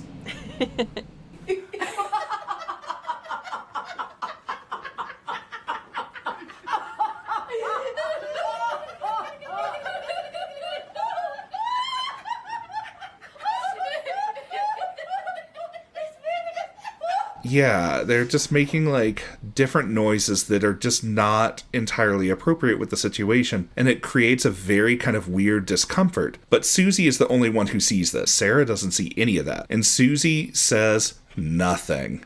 In fact, she smiles and giggles to herself. Yeah, that seems like less than nothing. That seems like intentionally hiding something. Yeah, it's hiding something and also being like, this is something that I enjoyed and I liked it, and I'm not going to say anything about it to you. Because I don't have a problem with it. Yeah. So it's a little unsettling, a little weird. And Sarah tells Dr. Klemper about it because he's still trying to piece together Patricia's disappearance. And he starts digging around into the school's history because, of course, nothing screams trustworthy institution like a dance academy that has its own dungeon. It's very true. And I really like the way that the film keeps jumping kind of between the two worlds. You have the cold, bureaucratic gray of the doctor's Berlin, and then you have this kind of feverish, dreamlike atmosphere of the academy. Well put. Exactly. Outside, people are protesting the Bader-Meinhof group. Inside, the witches are debating which ancient goddess to sacrifice their next dancer to. You know, normal workplace disagreements and stuff. We'll talk about this when we get more into it, but there's a lot about the three mothers that we'll have to We'll have to, yeah. And this is where, like, I might be a little bit lost on this, and some of your notes will be really helpful for sure. Yeah. One of my favorite parts is that Susie keeps having these dreams. She gets like flashes of blood, organs, faces, rituals, sex, and they have the feeling of memories that aren't hers. But it's these weird little vignettes that's almost like an After Dark version of the video from The Ring. Yeah. And it feels like every night she's getting closer to the truth of something. And every morning she wakes up sweaty and a little more sure that she belongs there instead of feeling like an outsider anymore. No, that's very true. And also they display the dreams as very much like this prismatic orb. I love, because we get Sarah, she's still trying to be the voice of reason, sneaking around, finding all the secret rooms and way too many hooks hanging from the ceiling and everything. She realizes that the teachers are all witches and that they've been grooming Susie for some kind of initiation. And she tries to tell Susie about it. And Susie's like, oh, I know. Isn't it wonderful? And Sarah's like, girl, they're wearing bones as jewelry, and you don't seem to care enough about this. Yeah, it's really something. The blasé nature that she seems really on board. There's that scene that happens a little later where Madame Blanc and Susie are like telepathically communicating with one another in Susie's room about various things, and then occasionally talking aloud, but their mouths aren't moving and they're definitely talking. Yeah. So, I mean, she's like completely on board, not freaked out. She's like, yeah, no, I'm into this. And then we get to the big performance of the dance that they've been working on, and everyone is wearing these really cool red shibari rope costumes. I don't know what else you would call it. They are weird shibari rope costumes. That's really all it is. And then Sarah tries to escape, but she gets caught and dies in true Suspiria fashion. She has this horrible ballet adjacent death, maybe? Susie is like, hey, where's Sarah? Where's my friend? And they're like, oh, she got ready this morning and then just like dipped. She's, doing her own thing. She'll be back, I guess. And while Sarah is gone, they're preparing for the dance, for the performance. And Sarah goes into that kind of like underground, deeper into the building kind of area. And she finds Olga. Not dead, apparently. She's now just this zombie animated corpse thing that has like enough intelligence to talk. What happens is that Sarah finds Patricia, who turns out to be either more or less alive than I expected.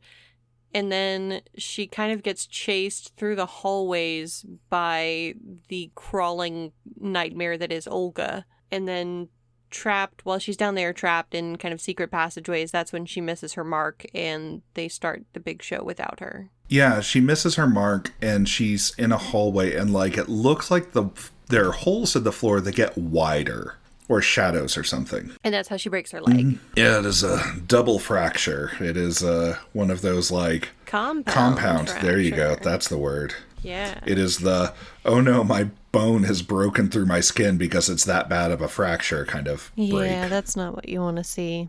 It's like that old meme, the ABC rule of first aid. A bone coming out through the skin is very bad. But we get to see it anyway. Yeah, and the dance happening on the big stage, it is, I would imagine, what we've come to expect based on rehearsals. There's a lot of stomping and writhing, and the staff, I guess, decides that it's time to do whatever it is that they've been building up to. Sarah gets somehow healed and returned to the stage, but it seems like maybe she's not is a herself. Witchy lay on hands thing, and she doesn't really seem like herself at all at that point. She seems kind of possessed and controlled. Yeah, like she's not in control of her body. No, and they just kind of like healed the compound fracture on a surface level, so it like the bone is back underneath the skin, but it's still broken underneath. Yeah, exactly. So it hasn't healed. So she eventually does something and it breaks mid-performance, and then she writhes in pain and everything stops. Yeah, she just kind of collapses on the ground and she's screaming. And our friend Dr. Klemperer, who has shown up to the performance, he sees Sarah lying there, and this is apparently the last straw for him. And Susie, who is the star of the show, she's got shorter hair now. She is fully telepathic, like the rest of the witches.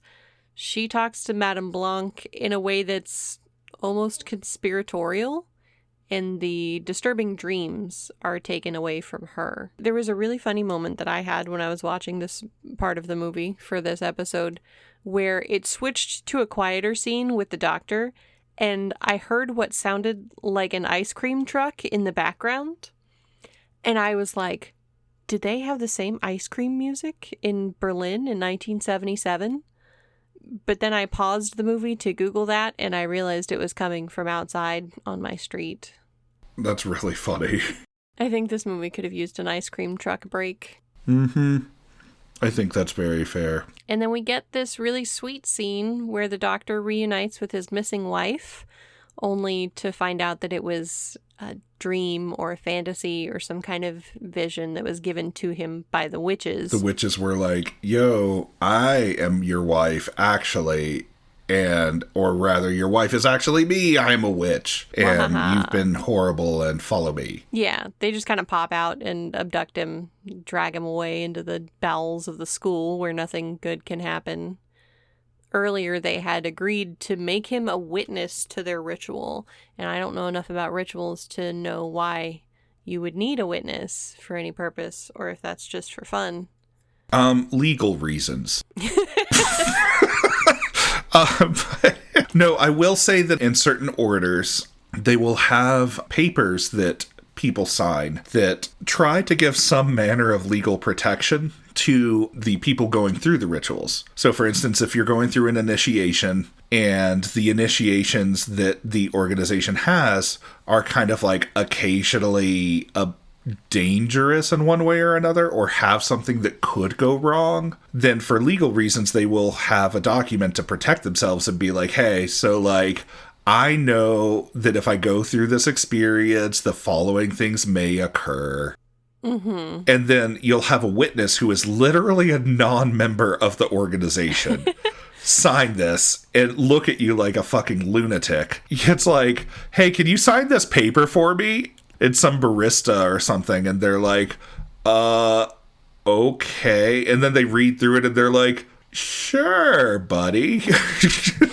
So, anyway, joking aside and stuff, I could imagine that sometimes, like, having someone bear witness to a ritual. So, I'm going to give probably the most literary kind of response that I think makes sense. So, when you're doing a ritual as a cult, you are effectively trying to enter into sort of a hive mind and put Right. on like either a passion play or put on some sort of a performance art type thing, or, you know, basically conjure spirits and do blah, blah, blah, blah, blah. And you're all working together as part of one unit.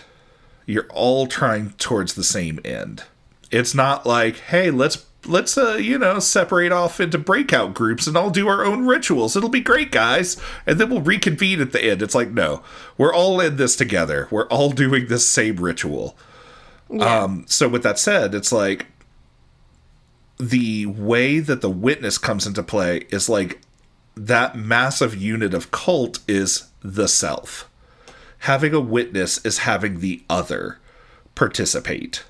And by having the other participate, you are creating a divine union between self and other.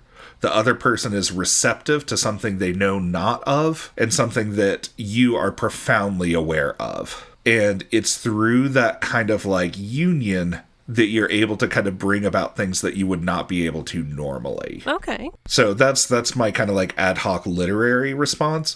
From a practical perspective, like you don't really need a witness for a ritual. Yeah, I mean, that makes sense to me. If it increases, you know, your power and your connection in some way to have someone else there.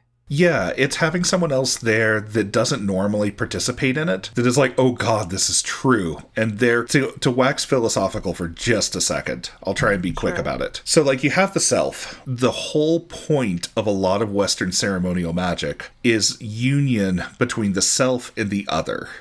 Okay. Like, it all comes back to that. The reason is because you're trying to experience the other, which is like elements of divinity, elements of self that you just can't know. And you're trying to experience it and integrate it as part of self. So in a way, by having someone bear witness to a thing, you are like subsuming them as part of self. Right. Really, to like actually tie it back to the movie, you're taking Klemperer, who is like the ultimate skeptic, who believes that witches don't exist and stuff, and you are roping them into believing that witches exist. You are like consuming his worldview and digesting it until it doesn't exist anymore. So much so that it becomes a part And of kind you. of corrupting him in a way. Exactly. Yeah. So now that we have a dance school that is the world's most avant-garde crime scene, we get to go into the final act, which is this blood orgy ritual scene that feels like it lasts for about 15 years. This is very true, especially the head exploding. It was so long. I have never felt so done with people's heads exploding. Yeah. I feel like they could have happened more all at once, and we would have been fine with that. They didn't need to happen all. I think that it would have been way more dramatic and way more exciting if it were like, it's like, all right, which of y'all said Marcos? And then they all blow up. Amazing. I like that. But all of the witches are gathered underground in what looks like a performance art piece that got way out of hand. You've got all these naked witches dancing, bodies writhing. There's enough viscera on the floor to make Dario Argento proud. Honestly, if the first Suspiria was a fever dream, this one is just a full-on psychotic break during some kind of interpretive dance residency. And it also deeply reminds me of the mating ritual scene in Midsummer. I have not seen Midsummer. That is a shame. A very good movie I know. that I think you would enjoy. I've heard that it's really good. several It's something ways. that like I'm willing to watch at some point. Yeah. But you get Susie, who looks amazing in this gorgeous mesh number that I need immediately. It feels like reaching my full potential kind of outfit. And we finally get to meet Mother Marcos, who is our third and final Tilda Swinton, as far as we know. Interesting. She looks like a ham that someone left under the bed. That is really good. And the picture in the weird basement area. Mm-hmm. That's what they do with the hair. Yeah. It's so gross. You're like, why are you taking everyone's hair? Maybe they're doing something with all the piss down there, too. I don't know. I don't know either. Maybe they use both. I'm not sure. They've got to be collecting it for something. Yeah, I really don't know. But you have this Mother Marcos, who's a grotesque, decaying metaphor for power. And, of course, she's presiding over everything. She's demanding that Susie surrender herself for the transference ritual body, soul, whatever else is available. And Madame Blanc tells her that she can still back out if she wants because something feels wrong about this whole situation. And it feels like we're going to have a little witch battle for a second. And then Mother Marcos psychically murders Madame Blanc and then just keeps on going with the ritual. Yeah, basically. And, you know, Susie is here and is like, yes, I am ready to become the thing. Mm-hmm. I am ready. And Madame Blanc is like, this doesn't feel right. And then, you know, Helena Marcos is like, I want her body. And then, like, murders, you know. In a non-sexual way, yeah. Yeah, no, that's correct. It is not sexual. It is very, very entitled, in my opinion, but that's fine.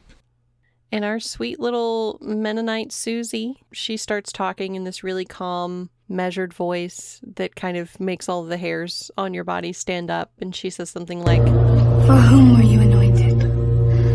Which of the three mothers? Mother Suspiria! I am she.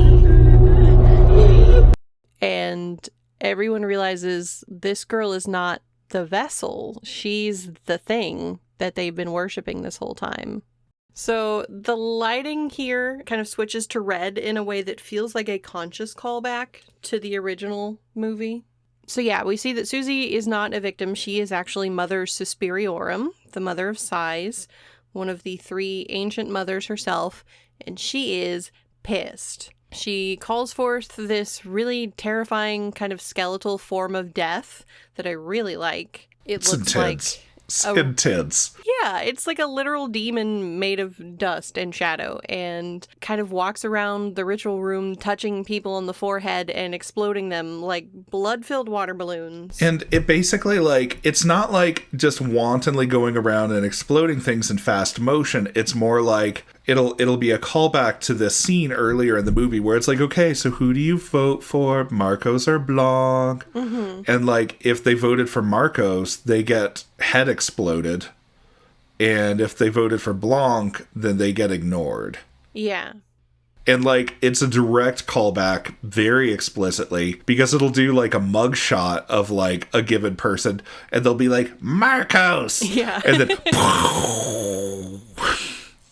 Yeah, because it's this feeling of, like, they were loyal to Marcos. So how dare they support that woman who tried to pass herself off as what Susie possesses, or what possesses Susie. Right, exactly. And the dancers who are being used as ritual puppets, they have the option of being kind of released, confused, covered in blood, if that's what they want. But then, like, you know, Susie goes down there, Lady Suspiriorum goes down there, and she's like, what do you wish from me? And they're like, I want to die. And then she, like, just embraces them and kisses their cheek, and then they fall over dead.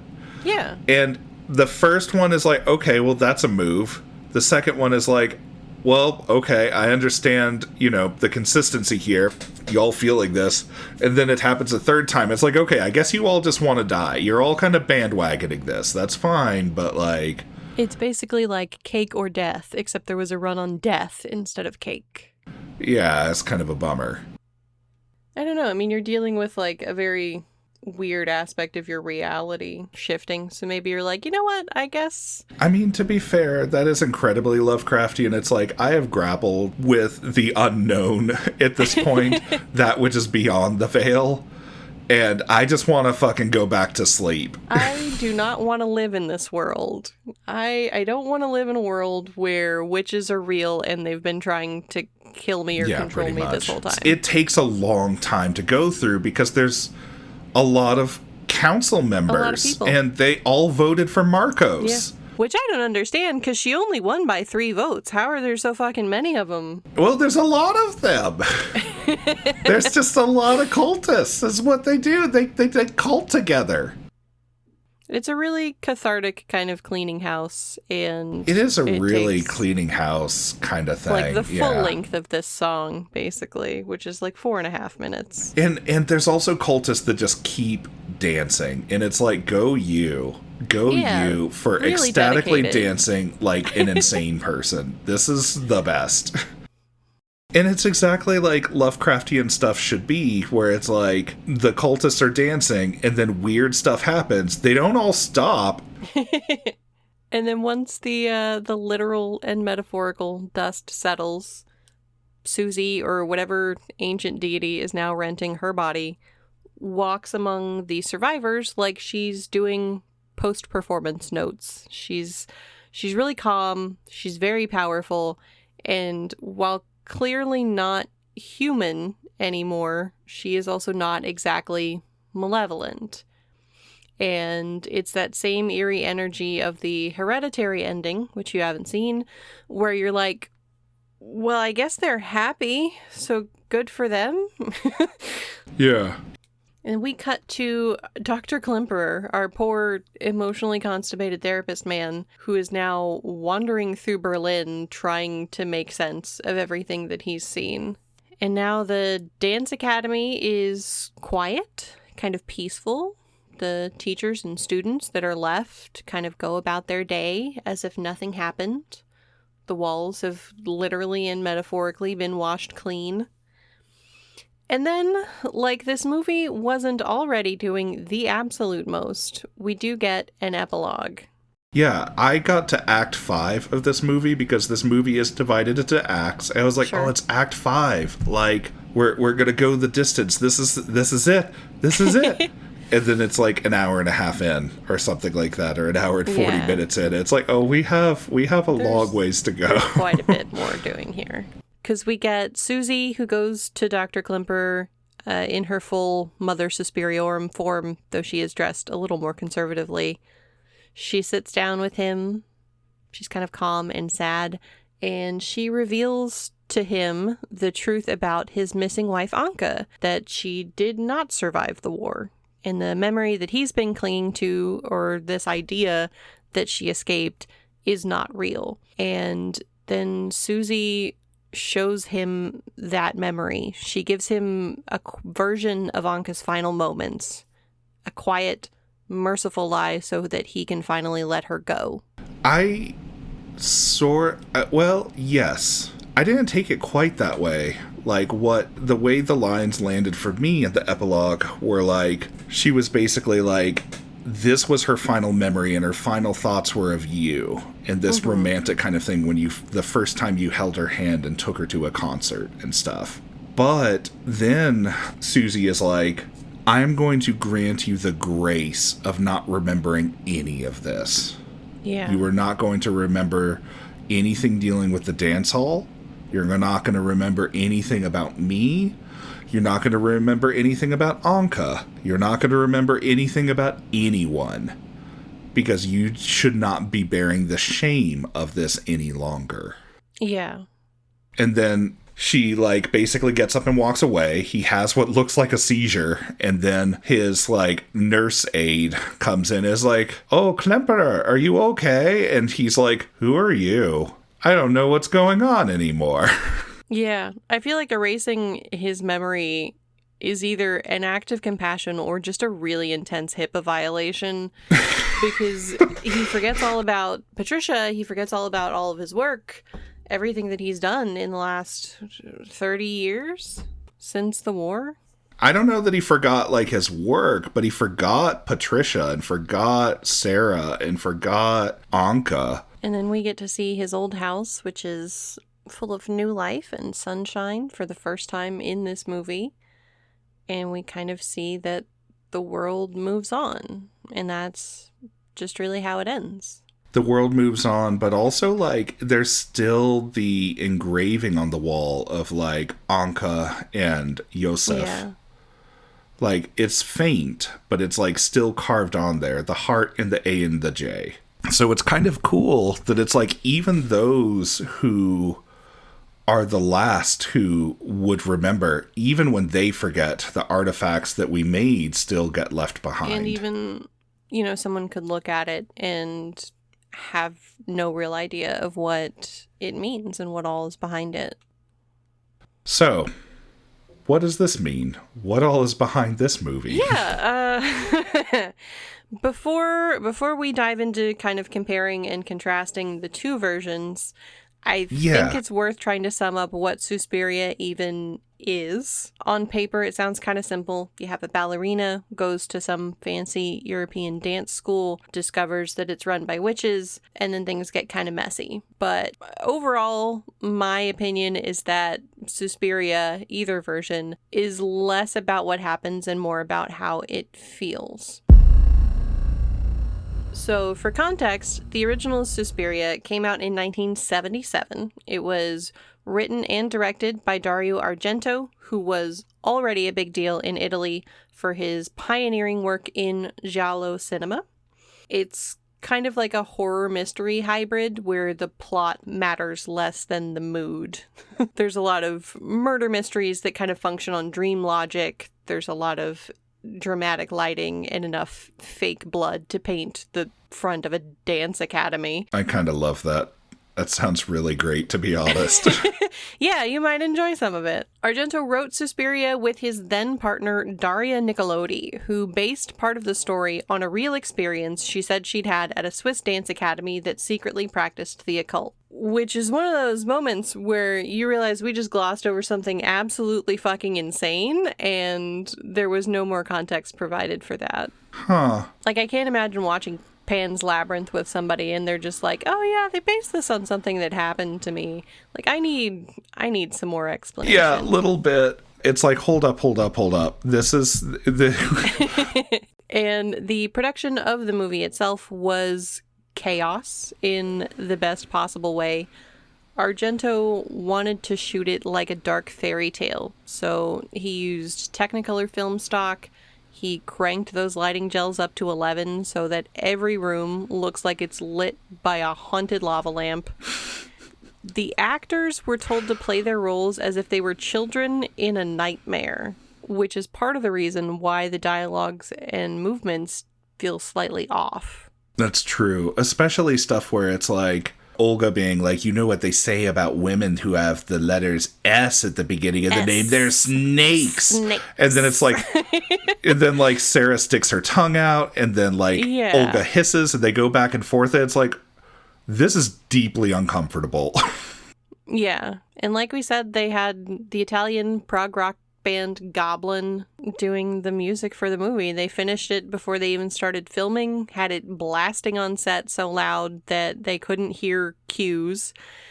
And it just really feels like Argento tried to weaponize sensory overload into a movie. That's awesome. And you know, speaking of sensory overload and the occult and stuff like that, there's a whole tradition of magic that is centered around sensory overload, specifically chaos magic.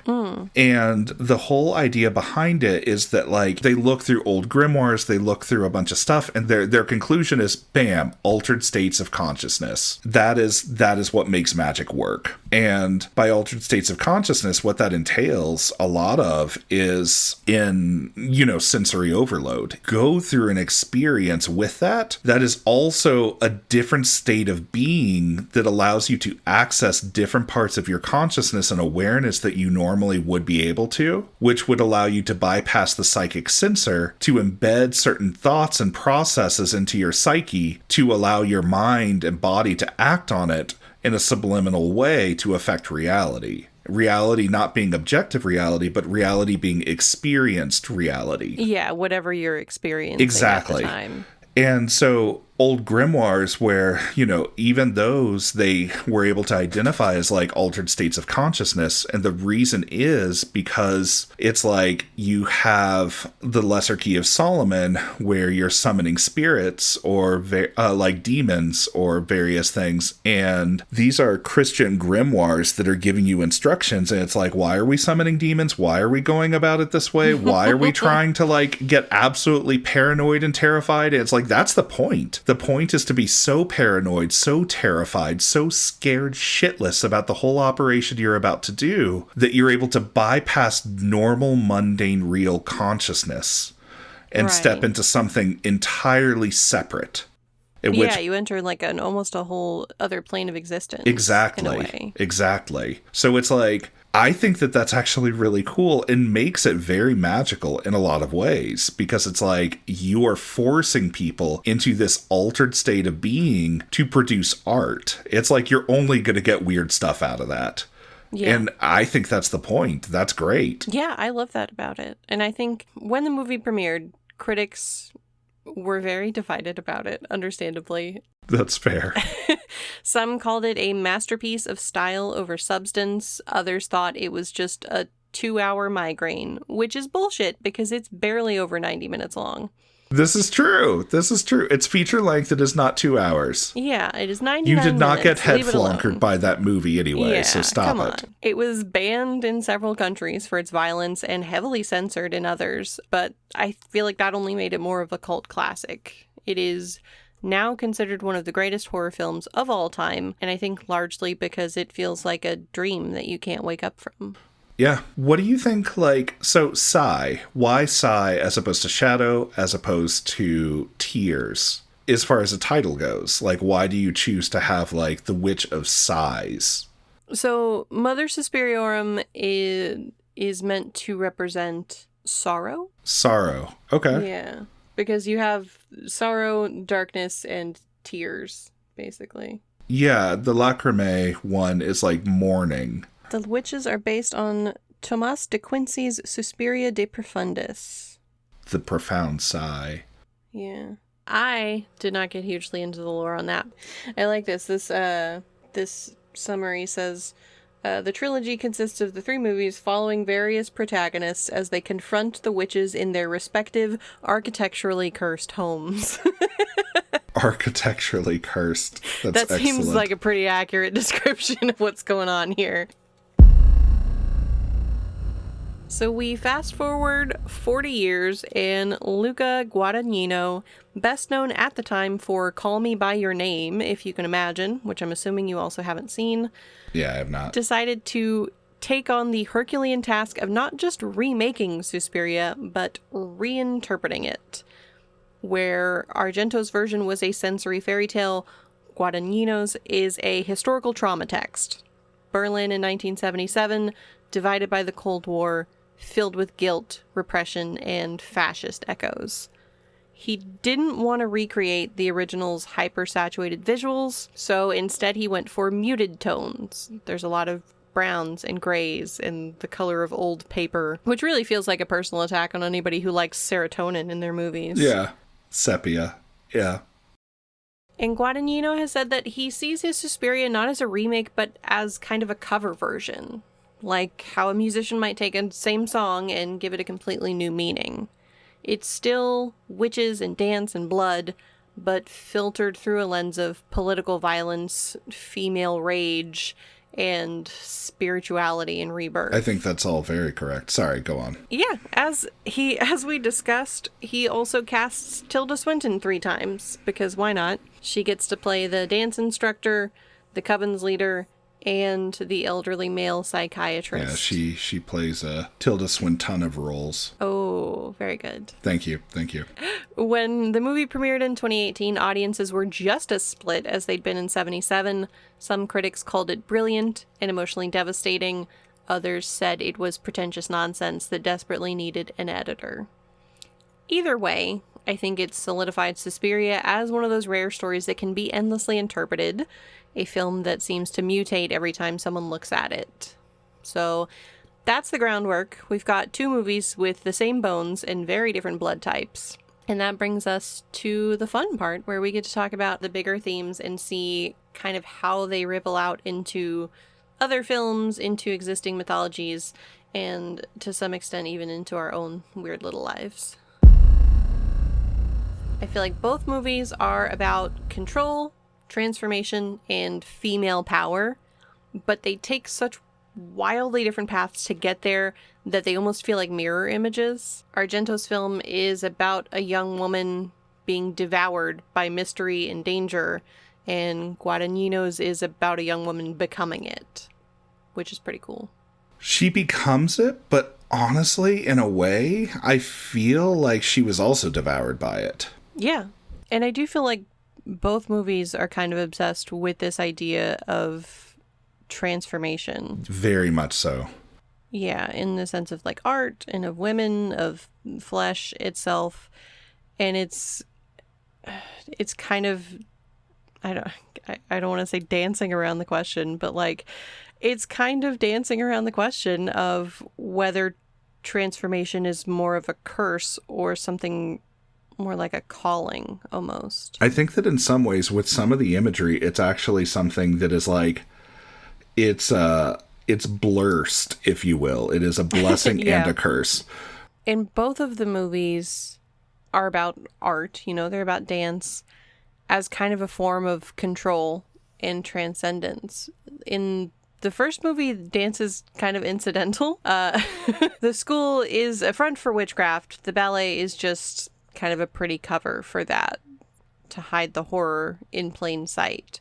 So for me, it feels like the fear there comes from the beauty being weaponized.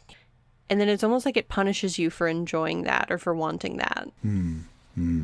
Yeah. Like, oh, you wanted to watch a movie about ballet dancers at a dance school.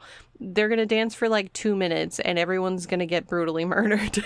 Yeah, basically. I think that like there's a thing you mentioned earlier about power for women being empowered. Sure. And I'm thinking about the second movie where there's a part where Susie is learning about like the room and board situation. We operate as a sort of wood pre-collective, as we cannot pay our dancers a lot of money. We offer dormitory-style rooms, rent-free. You don't charge anything at all. Not to Mark. In this company, we fully understand the importance of a woman's financial autonomy. Exactly. Yeah. The original definitely sets up kind of the idea of control. You get a young woman, she's coming into this world that's all about discipline and kind of perfectionism and surveillance to a weird degree. Mm-hmm. And it seems like the more she submits to that, the sicker she gets. Like the Dance Academy is a cult of femininity that has this surface level grace and obedience, but underneath it's a lot of violence and consumption. Like the witches aren't even really the villains, they're the system. It's like, be graceful, be good, don't make noise. The witches there are literally feeding off the girl's vitality, which is such a wild metaphor for every exploitative institution that pretends to elevate women while draining them dry. That is very true. But the vibe I get from either one isn't so much that witches are scary, it's everything that's supposed to make you graceful and beautiful is quietly killing you in some way. That's very much the truth. And it's like, in the first one, it's like, if you try and fight it, everything burns down. Like, literally, everything burns down. Yeah. But you're also left in the cold then. You're left in the rain. You're left where the taxis don't pick you up. Yeah. Whereas, like, in the second one, if you choose to lean into that power, you potentially become not only, like, an heir to the system, but the system itself. The newer movie, because it's set against this kind of backdrop of very real political unrest at the time, it does a thing where it kind of ties the witches' coven into a kind of collective female rage, almost. Mm-hmm. Like you said, with, her introducing her to the academy and seeing, you get paid a little bit of money, you get to stay here for free. It's less about evil and more about kind of a method of survival. It's not all disembodied eyes and weird arms and shadows on the walls. You get to see them fully as artists, as teachers, as feminists. They're running a violent commune of divine matriarchy. And honestly, I kind of respect that. Like, they've built this whole hidden world where power isn't stolen from women, but concentrated among them. And we can clearly see that kind of power is still corruptible. And I know that Mia Goth she's got this great line toward the beginning as Sarah when she's talking about how Madame Blanc... She's tough. She kept the company alive through the war. When the Reich just wanted women to shut off their minds and keep their uteruses open. Yeah, that is strong. It's great that that line doesn't have any resonance today or anything. No, not a bit. There's no relation to modern events. Not at all. And I definitely feel like there's kind of an aspect of generational trauma to the film where you have the older witches who are literally feeding off the younger ones, and the daughters are trying to redefine what inheritance means when all you've ever inherited is pain. So instead of the trope of women in peril, damsels in distress, like little Susie in the first movie, we get to see women in charge, and that's kind of scarier in some ways. It makes me kind of wonder where it's like they're giving each other freedom to do stuff that they wouldn't normally be able to do in the academy, but they're still kind of trying to maintain control over one another. Yeah, it does feel less like they're predators and more like they're administrators almost. Yes. And nothing is scarier than middle management. This is very true. This is very true. And of course, there's the maternal thread. The witches who occupy both ends of the life cycle, womb and tomb. It feels as though both movies are very clearly obsessed with mothers, but they approach that theme through different emotional temperatures. You know... Well, like in the first movie, the Mother Suspiriorum, is a literal monster.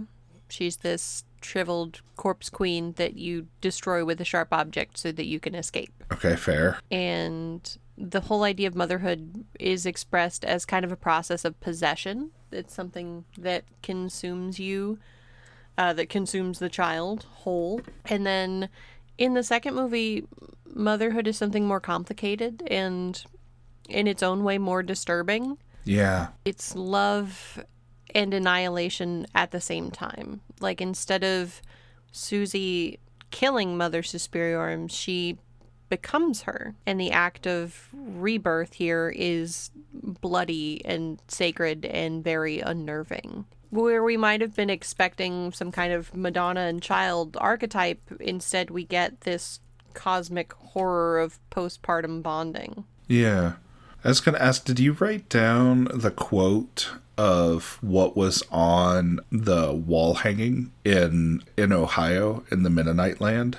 I definitely did not. If you give me a second, I'll dig for it because it was juicy and it deals exactly with motherhood. It feels to me like the film is asking kind of what does it mean to be created or controlled by other women? Oh, that's interesting. And I think that can be an uncomfortable question because we don't often get to see female power depicted as divine and dangerous at the same time. That is very true. Like, usually you get either the sexy witch trope or you get the nurturing mom trope. You don't get this cosmic goddess who explodes people like rotten fruit. Yeah, that's true.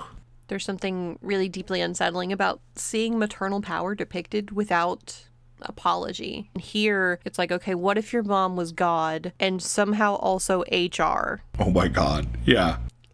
Yeah, that makes sense. You get controlled, kind of dressed up as care, which is the most insidious kind. And I feel like both films are trying to ask how love and power can kind of coexist. Like, what happens when women in power decide that they know what's best for you?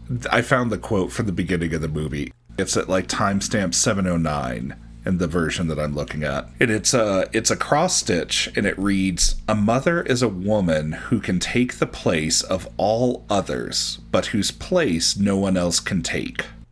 Yeah. It also feels weirdly kind of gross. Yeah, definitely. It gives us a very ick feeling, and I wonder if, this is in the household of the mother that, like, refers to Susie as a blight upon the world. Yeah, I want to get to that in a minute. And it makes me kind of wonder if the movie is sort of challenging us here and again about the notion of mothers taking the place of other things. This gets echoed again by Helena Marcos being like, let no other mother be present for you. Let there be no other mother.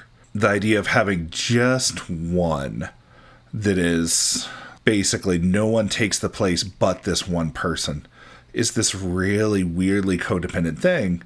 And then in a way, Susie becomes that for herself. In a way, that's kind of an ascension to godhood almost. It's like, Yeah. By not having anyone else as a necessary anything in your life, you are completely independent and completely self-governed, which makes you in a place that is about structure, about rule, about following certain kinds of processes and such, even if it is very like archetypal and primal. That is a very, very like disturbingly powerful kind of thing to become. Yeah, it's kind of looking at motherhood as almost cosmic horror. Yeah.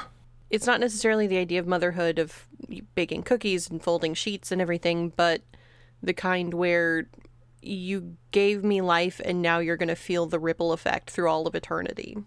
And like Susie as Mother Superiorum, like she's not evil. She is simply too vast, basically. It's the horror of being loved by something that you can't understand. I believe what I have written down here is, I am your mother and executioner. I am what comes after forgiveness. Oof. And there's just not really an earthly framework for that kind of love, which is why it feels so divine and kind of terrifying at the same time. She has inherited this role and this power and also this burden. Is that in the original, like in the old movie or the new movie? That is either in the new movie or that is a thing that I made up. So okay, that's a line though. And kind of going back to what you were saying about the beginning of the movie, when we see flashbacks to Susie's mother dying, you know, she asks for her youngest daughter and she says, She's my sin. She's what I smeared on the world. Yeah. And this movie drops some incredible fucking lines, as we've talked about. It really does. It really does. It is not gentle with these lines either. They are. Yeah, they are. Yeah. It's kind of simultaneously both an accusation and a prophecy, almost. It kind of sets off a chain of ideas that runs through the entire movie and kind of through all witch stories in some way. On the surface, it sounds just like religious shame. You know, you've got this dying woman seeing her daughter as proof of her own moral failure. But if you zoom out, she is also naming what Susie is. There's an ancient power being reborn through her. On a literal level, she's not necessarily talking about anything that Susie did, but fundamentally what Susie is. It's like she sees her daughter as the physical manifestation of whatever crimes maybe she committed. Whether that's because Susie's birth was maybe the product of an act that she considered sinful or, you know, something like that. But it's kind of this very Eve level guilt, the crime of desire. Yeah. No, that's true. And she also says she should have been stifled under my hand when she was born. Wow. But there's also kind of the more metaphysical take on it. Because, of course, toward the end, you know, we discover that Susie is not just Susie. So there's this weird level of cosmic foreshadowing where maybe consciously, maybe subconsciously, you don't really know, her mother is kind of picking up on some kind of evil or weakness from her. She's saying, you know, like, this girl is the devil, but that's just her level of understanding of it because of the religion that she practices. She doesn't have the framework to understand Mother Superiorum. She calls it sin because she doesn't have the language for divinity outside of shame, really. Yeah. Well, I think that it's if Susie weren't rejected by her mother, like, I think the thing that, like, is really interesting is, like, I'm going back to it again, like, as I'm thinking about this, because the mother idea is something that I didn't really focus on super hard while I was going through these movies. It's an archetype that is, like, I'm aware of, but it's not one that I dwell on as much. But the thing that I'm kind of, like, picking up as I'm, like, reflecting on these is, like, if a mother is a woman who can take the place of all others, but whose place no one else can take, that it's like Suspiriorum sort of like possessing Susie and Susie becoming Suspiriorum, really, that ascension really is an instance where it's like no one else can become. Yeah. And also, I think that Helena actually murdering Madame Blanc is actually like the nail in the coffin. Like, if she hadn't done that, I don't think it would have gone the same way. Because Madame Blanc was, like, the closest thing that Susie had to, like, a caring mother. That, like, no one else could really take her place. But once Madame Blanc was killed, who else could take that place? Like, who else could take any place other than the ultimate mother? Yeah. So, I don't know. It's interesting. I think Madame Blanc taking away the hard dreams is also kind of like, in a way, a mother protecting their child. Sure. And it's that kind of instance that is like really affirming that that's the role that she's sort of trying to take with Susie. I see Susie as kind of this dark goddess born through a vessel who's too small, too devout, maybe too full of self-loathing to really contain her. And I feel like witches have always really represented the idea of the sacred made profane. You know, women who touch the divine directly instead of through the appropriate male-sanctioned hierarchy. The women who bleed, who heal, who create, who destroy. We're told that witches are dangerous because they blur the line between prayer and power. And, you know, in Berlin, in the film, it's a world where the kind of traditional structure has collapsed under the weight of guilt and fascism, and the witches have kind of stepped in to rebuild something older. The coven's rituals, they're grotesque, they're violent, but they're also really sacred in kind of the truest anthropological sense, in that they bridge human and divine. And that's why the dancing is performed the way it is, like a ritual. Like we said, it's an act of worship, and it's kind of a perfect inversion for me of the religious upbringing that Susie escaped. She comes from this world where God is distant, silent, and kind of undeniably male, and she ends up in one where the divine is very much present, fully embodied, and fundamentally kind of female. They tell Susie when the ritual begins that she has to denounce her birth mother so that she can be born anew into this power structure. No, that is really good, and that makes a lot of sense. I think there's definitely an ancient discomfort with female power that runs through a lot of folklore. Lilith, Medea, witch trials, all that. The witch is kind of an archetype that always sits at the intersection of power and unruliness. In a way, yeah. It's unruly because it is... There's a quote that has floated around the internet a good deal. And the reason that so many young women and teenagers and so on go through a witch phase is because it is the only female archetype where the woman is not given power by a man. Yeah. And I think that is absolutely the case here. I think that it is very raw, very primal, and very much something that is like self-made. But there is, in a certain kind of way, in the ultimate unbridling, where it's like you have to give up like your birth mother. You have to give up any kind of like initial, basically kind of a thing that's like a stand-in for anything else. In looking at the information, so it says Levana and Our Ladies of Sorrow, which was published in 1845 as part of Thomas de Quincey's Suspiria de Profundis, which was a poetic autobiographical essay exploring profound grief and the afflictions of childhood. De Quincey introduces 3 allegorical mothers of sorrow, Our Lady of Tears, Sighs, and Darkness, who shape human consciousness through suffering. Yeah, De Quincey begins by invoking the ancient Roman goddess of childbirth, Levana, who lifts the newborn from the earth, symbolizing the nurturing of the soul through early life experiences. And then you have Our Lady of Tears, who is the eldest, who acts upon the world through sudden weeping sorrow. And then Our Lady of Sighs, the second, who brings quiet, lasting sorrow.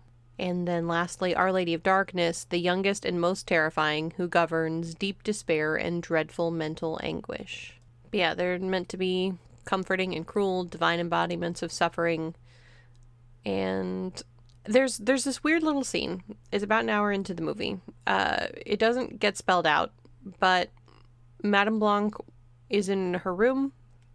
She walks to the sink, she runs the water, and then she makes some kind of gesture towards Susie out of her line of sight. And I don't know if that is actually anything, but she does something. And then that night is when Susie begins having the dreams. And there's all these fragmented kind of images that couldn't possibly be her own memories. And it's like whatever Madame Blanc did, it opened some kind of connection to the Coven's collective memory, or between Susie and the mother. And Madame Blanc says that she's sending the girl all of their dreams. And for me, it's this interesting, almost metaphorical impregnation. She's implanted with this life in the form of memories, and perhaps also by allowing her to tap into the spirit of Mother Suspiriorum that was inside her the whole time. There was this potential for motherhood that lives within all of us. I really like that, where it's like being birthed from memories, you know, coming out of yourself and becoming someone new. Just in virtue of experiences, in her case, experiences that she herself has not had. Right. No one is able to take her place because she essentially becomes all of them. Okay. Like, no one is able to actually, like, dethrone the mother, because it's like, you can't really dethrone yourself. And part of being a mother is that no one can take your place. Exactly. Yeah, that is such a weird... Yeah, the whole thing with, like, the dreams, the whole thing with, like, you know, getting the collective memories, and basically that kind of clarifies where a lot of certain parts are coming from, but that quote at the beginning is just oof. It really spells out what's going on. Hi, editing Charlie here. At this point, Forrest and I had been recording for about 4.5 hours, so we took a break and then picked things back up the next week. So you will hear us refer to the fact that we have now had more time to think about these movies. Something that I was really excited to talk about is that both movies treat art as a system of power, right? It's a way to impose order on chaos. And both seem to suggest that art, like witchcraft, requires a little blood. It's difficult to watch sometimes because it confronts the ugly truth that beauty and suffering are often two sides of the same spell.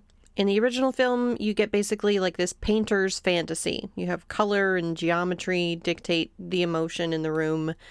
And Guadagnino's is more of a choreographer's fantasy. All this movement and structure that create a sense of ecstasy. So both directors are demanding surrender from their performers and their audiences. So watching either one has this feeling of participating in a ritual that maybe you didn't agree to. Yeah, you know, that's actually a thing that I think is really interesting. There's a thing that you reminded me of that I think is really important to call out when you mention inviting an audience into a ritual that they did not consent to. It reminds me of the occult in a way. It's actually very appropriate. In the occult, there are often initiations, and initiations are supposed to be kept secret prior to the initiations themselves. Right. And the reason that you do that is because if you know what's coming, if you know what's going to happen, the mind cannot be surprised. It can't go into that surprise state, which is very essential to have the person go through the transformation that you're trying to have them go through. Why? Yeah. So with magic and the occult, a lot of it centers around altered states of consciousness, because a lot of being a person is having different states of consciousness. Mm-hmm. We're exploring the world, we're exploring things around us, and part of that is experiencing things from different angles, different perspectives, different modes of being. It's like if I sit across from someone and I adore this person and I'm smitten with them, then my experience is going to be very different than if I loathe them. And if you communicate those spoilers to people, then it's ultimately going to kind of like, ruin the experience. It's some people like spoilers, some people like knowing what's going to happen before a movie goes on, but part of the ritual, part of the experience of cinema is not knowing ahead of time.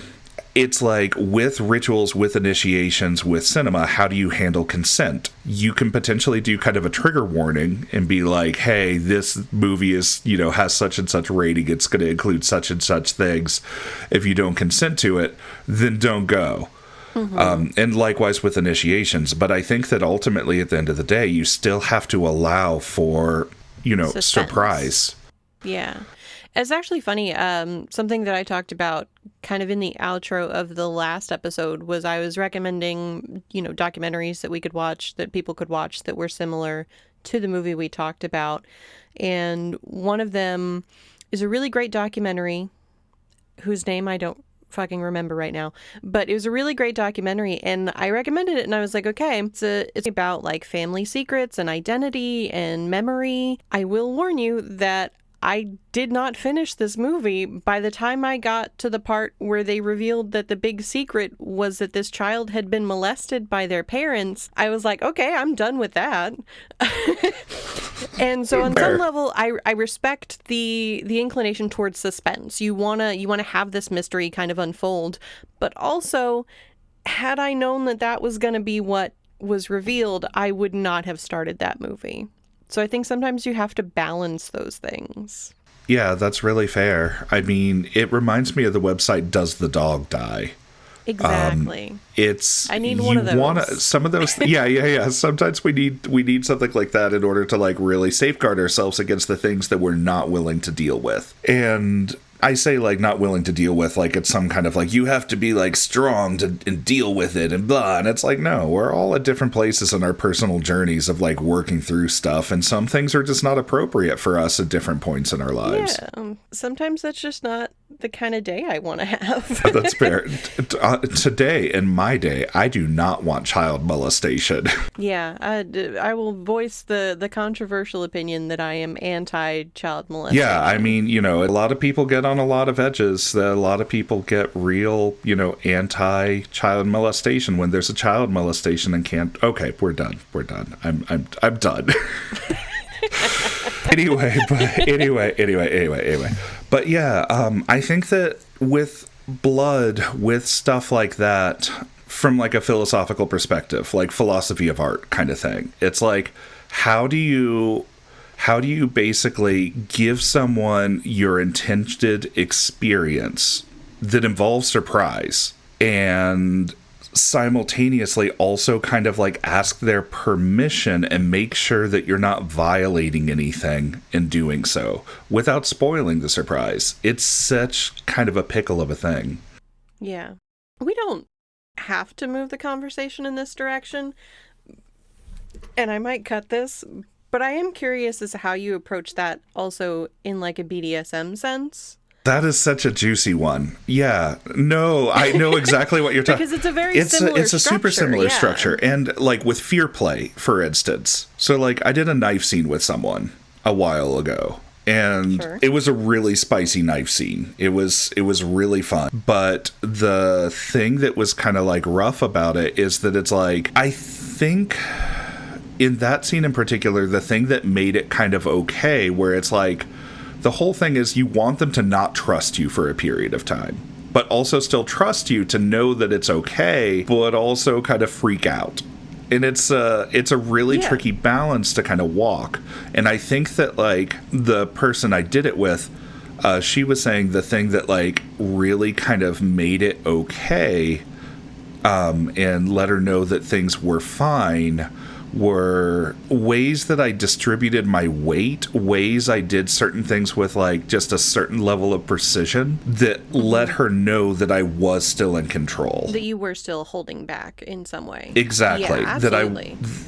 I'll figure out if I want to leave any of this in. But a while back, I was doing some impact play with a new person. And when we were done, I asked them, like, on a scale of 1 to 10, like, what power level was that for you? And they said 6 out of 10. And I was like, oh, wow, like I would have expected lower, from the experience that I had with it. And they were like, oh, wait, did you mean like how hard I could hit you or how hard I'm willing to hit you? Fair. And I said, how hard you could hit me. And they said, oh, well, then like 3 out of 10. And that was honestly really reassuring because Exactly. it's good to know that when you're in a situation or in a scene with someone like that they're limiting themselves in that way. That, even if they get caught up in the heat of the moment or carried away, that they have their own stops in place where they're never going to allow themselves to use their full power on you. And I think for me, like that's how you figure out who you can really trust with something like that. I never want to be with someone who decides they're going to hit me as hard as they possibly can, because that's fucking dangerous. There's always some amount of winking, some amount of holding back, some level of artifice to the whole thing. The way I practice, anyway.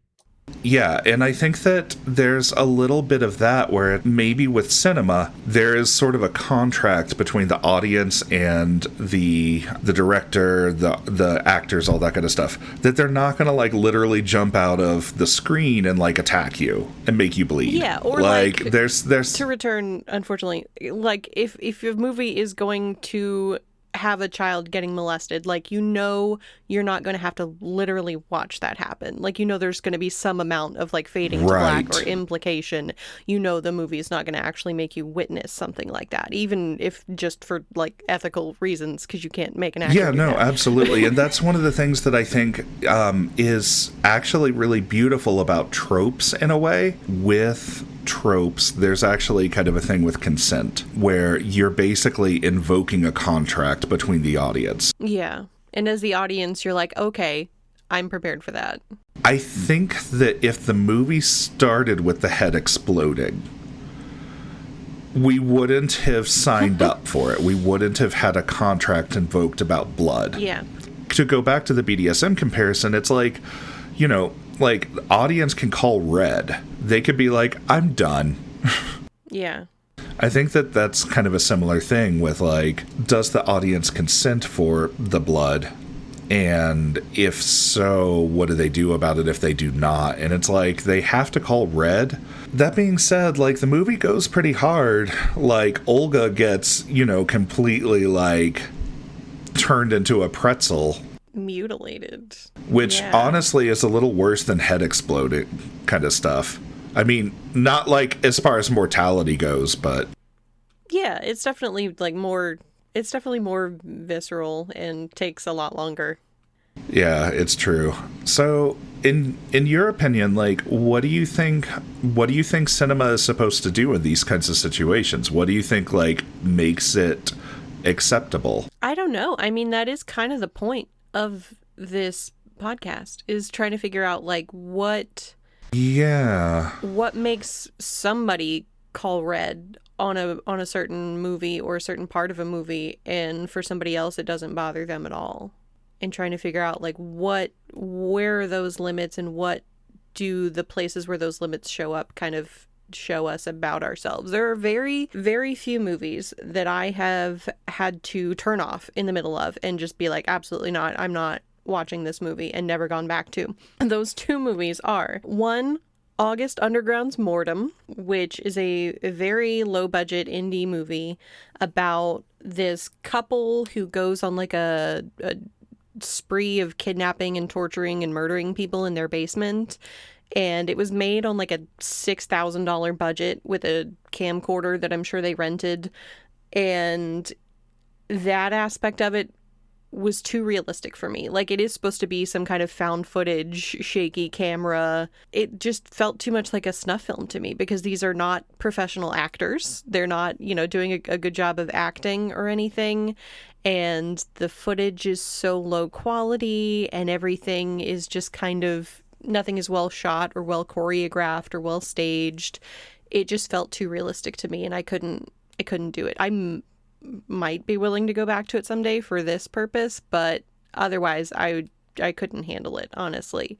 And the second movie is the documentary Jesus Camp, which is a documentary about a bunch of young evangelical children who are like being trained to be like faith healers and things like that.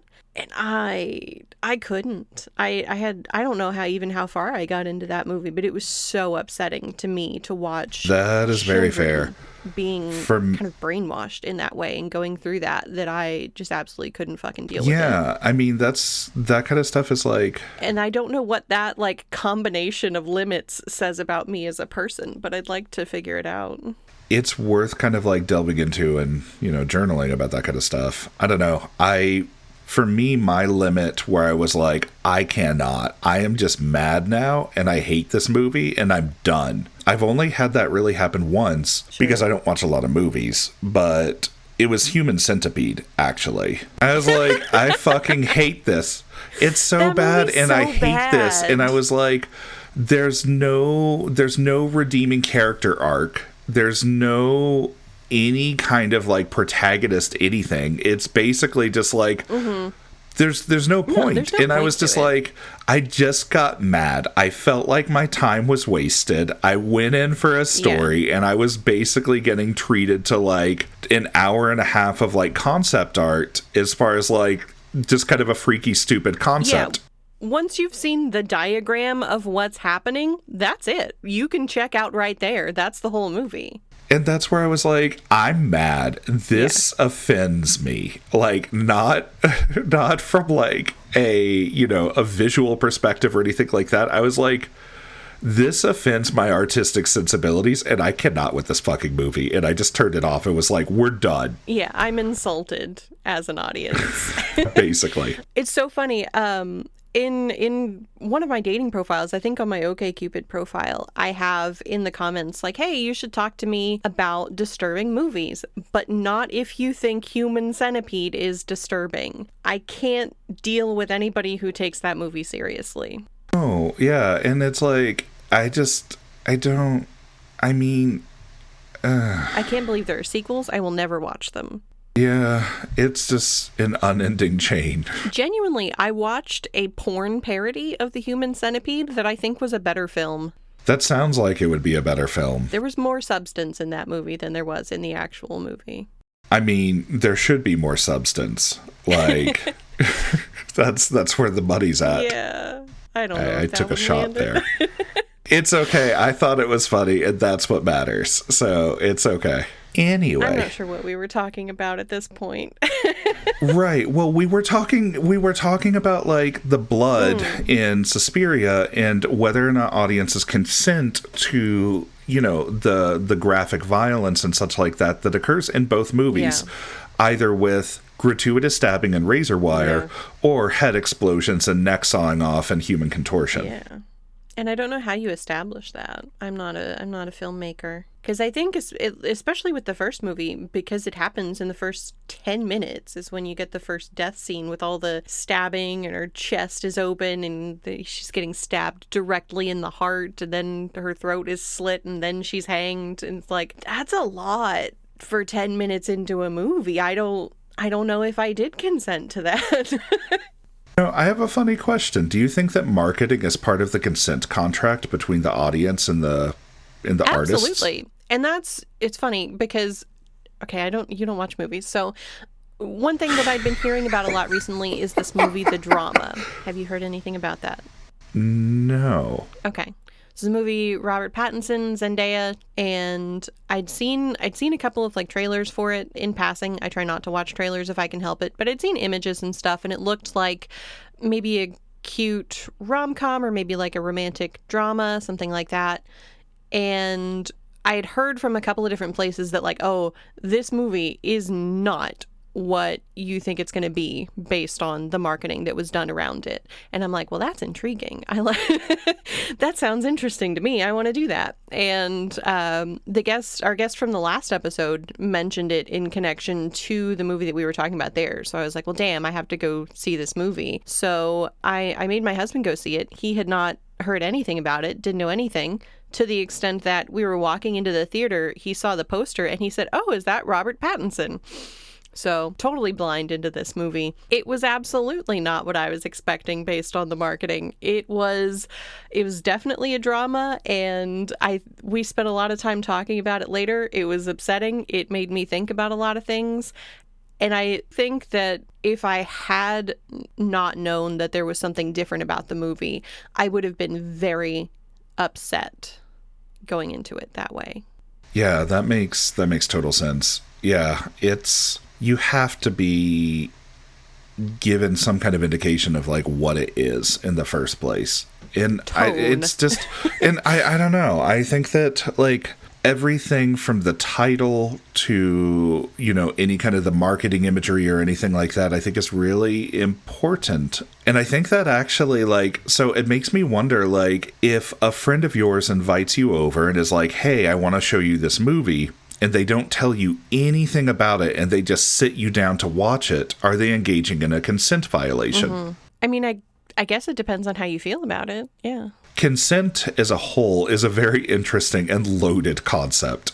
Yeah, there are definitely people in my life who would be like, hey, let's watch this movie. I don't want to tell you anything about it. And I'd be like, fuck no. I want to know something about it. But for people that I trust enough to know my boundaries, to know my triggers, things like that, people that I would trust in other areas of my life would say to me, hey, I want you to watch this movie. I don't want you to know anything about it. I'd be like, hell yeah, let's do it. So I think it definitely is a form of consent because there has to be some established level of trust going into it. Yeah, which that becomes kind of weird in its own way when someone is basically like the consent the consent request bearer. Consent. Yeah, exactly. It's third party consent. That is the correct phrase.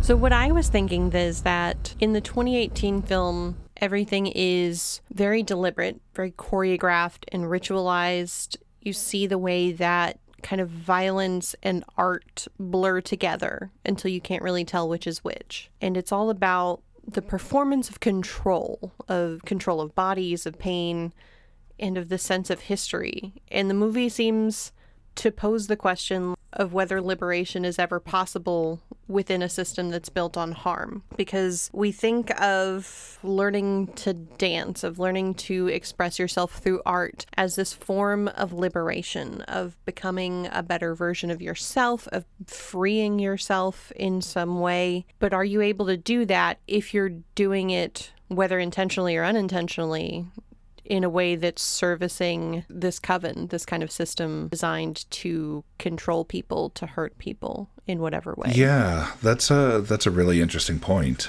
I'm thinking about so going back to the BDSM talk a little bit, it's like you were saying, can a system that is ultimately built upon harm in some capacity actually lead to people being better, becoming freer, etc.? Mm-hmm. And that's kind of one of the whole premises of BDSM. But the thing that's really kind of interesting about it is that BDSM is not something, when done appropriately, is particularly harmful.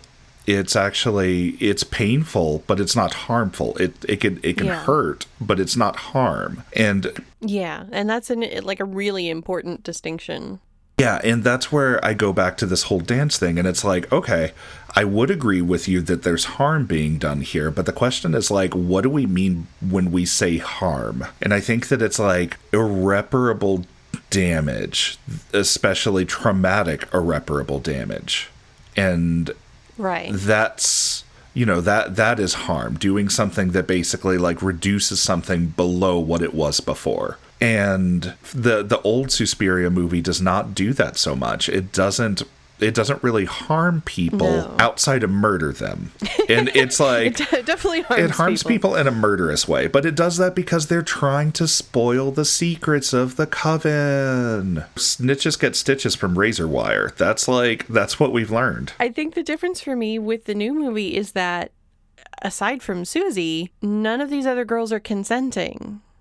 No, they're not. And they just get swept up in it, which is actually really fascinating. And it actually is probably a really good parallel in ways that I don't fully understand between what's going on with not the war, but the political unrest outside of the academy. Yeah. I certainly don't know enough about that to speak on it. It's like there's probably like a really interesting parallel there that I'm just completely missing. The harm that's being done is people are being reduced. They're being reduced to less than themselves. And that's especially the case when you see like the ecstatic kind of dancing that's taking place in like the cultist area at the very end of the movie when Susie becomes Suspiriorum. Yeah. And she reveals herself as Mother Suspiriorum, the embodiment of death and compassion, as we've learned. She kills the false leader, destroys the corruption within the coven, and then kind of blesses the survivors. Kind of by murdering them, in a way. Yeah, well, she gives them the choice. She murders some of them, and she gives others the choice. Feels like more of a revelation than some kind of like victory over the enemy. And to me, it feels as though the message that we get left with is that power doesn't necessarily redeem you. Sometimes it just changes what kind of monster you are. A thing that occurred to me while you were saying that. It's like she does give them the choice, and let's say harm has taken place and they are effectively less than human at this point. They're just dancers that are helping bring about occult rituals. They're effectively tools. When asked, what do you want as someone that is less than human? They all respond, I want to die. I think that that's really telling. I don't know what to do with that. Problems with it aside, it kind of reminds me of that scene from Rick and Morty where it's like, what is my purpose? You serve butter. Oh my God. Like, that's, it is kind of that sort of a thing where it's like, when you realize that it's like, that's all you are. Yeah, like if this is what my life is now, then I would rather die.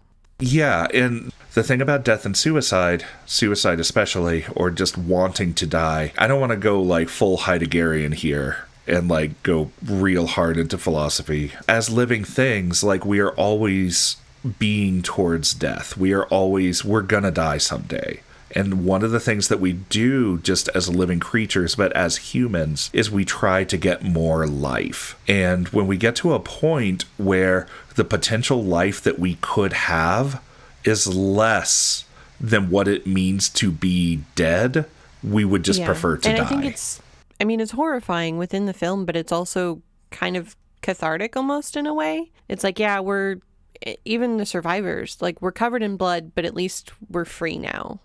And it is echoed in a way with what happens to Klemperer later in the epilogue. Because, oh man, I think we've teased something out really good here. So Klemperer, echoing what happened with I Want to Die and such, coming from the dancers, get blessed by Mother Suspiriorum. In a way, forgetting everything is like dying. Sure. So Lady Suspiriorum is like, I'm going to give you a gift. The gift is you forget all of this. And that kind of works as a mirror to what we were talking about earlier when, the fuck is her name? Madame Blanc gives the dreams, the memories to Susie. I talked about it being almost like a form of impregnation. Like she's giving her this life, these memories of life that don't belong to her. She's imbuing her with this kind of life. And so taking away someone's memories, is death in a way like that. But here's the thing that I think like the movie is ultimately arguing at the very end. You can't get rid of them. You can't get rid of the memories. You can't really get, like, after all the stuff that happened, after literally through supernatural powers having memory wiped in terms of Klemperer and stuff goes, even after having his memory wiped, you still have the graffiti that he carved into the wall.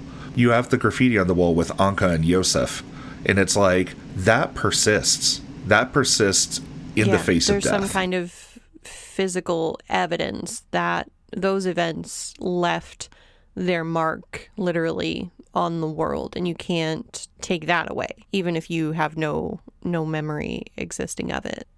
That I think is really beautiful. And even so, to kind of tease the thought out a little more, even when we want to die, because life is too much sorrow, too much harm, too much suffering, and we just are shells of who we were previously and we want to die, there is still a remnant of us afterwards. Yeah, we can die, but we can't make ourselves not have existed.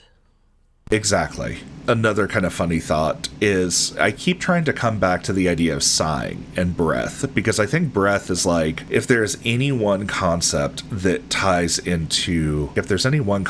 really ties into the human experience as a metaphor from a magical perspective, it's breath. In what way? So breath, when you breathe in, it's tension. When you breathe out, it's release. Sure. The entirety of music, if you sum it up in a nutshell, it is tension and release. Even if the music is just the same note for like 20 seconds, it's still tension while the note is there and release once the note is gone. And the thing that is the funny thought that like I'm trying to get at is that I wonder if Susie is basically a sigh for Suspiriorum, the sorrow of being an ordinary person in a suffering kind of situation, and she is released. And I think that maybe that's kind of like a lot of what the movie kind of comes back to, and sort of maybe almost like theme of it is when there's tension, what does release look like? What does a sigh look like? And I think that kind of also speaks to the ancient nature of Mother Suspiriorum, in that, you know, Susie in this form is such a small part of Mother Suspiriorum's entire existence. Like, she is just a sigh. Exactly. In the entire timeline. It's got a very Mahayuga kind of feeling to it for me. Yeah. The more that I think about it, the more that I think that, like, the 2018 version is, like, absolutely incredible. I think there's a couple points that it's a little too long, but damn, it's good.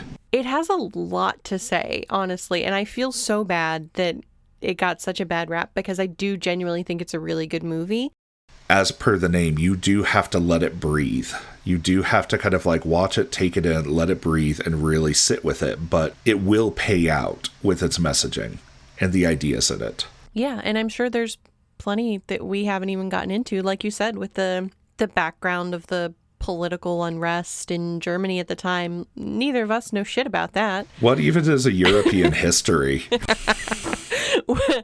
We both have areas of expertise. None of them are European history. No, unfortunately, it's really politics. Sad. So I'm sure there are levels and comparisons and messages that we are missing out on with that aspect of the movies. There's just a ton here to get into. I am really pleased to have watched it. So I wanted to talk about the way that historically dance has been linked to trance and possession. Oh, right. We totally got way off topic from this. You mentioned some... Oh, no. I'm so sorry. It's okay. We're back. Yeah. So yeah, dance has been linked to trance and possession, from Dionysian cults to Sufi mysticism. The idea of movement as invocation is definitely not new. It is one of the oldest ways that humans tried to communicate with the divine, because before we had written language, before we even had spoken language, we had our physical bodies. Every creative act is a kind of small magic, taking what's inside and making it real in the world. And that's why art and witchcraft both make people nervous, because they both claim the power to make something from nothing. That's actually, yeah, go on, continue. I was just going to say, that's a really good way of putting it. Thank you. Every time I bake a loaf of bread or cook a recipe, there's a part of me that finds it so amazing that these were just ingredients a while ago, and now they're something else. And I described it to you recently as some sort of alchemical process and dangerous knowledge to possess. And I think it can feel that way when you live in a world that seems determined to force you to get your physical, psychological, and spiritual nourishment ready-made from outside and questionable sources. The idea of being self-reliant has always caused suspicion from those who are in charge of those systems, because if you don't need them, then they lose their power and authority.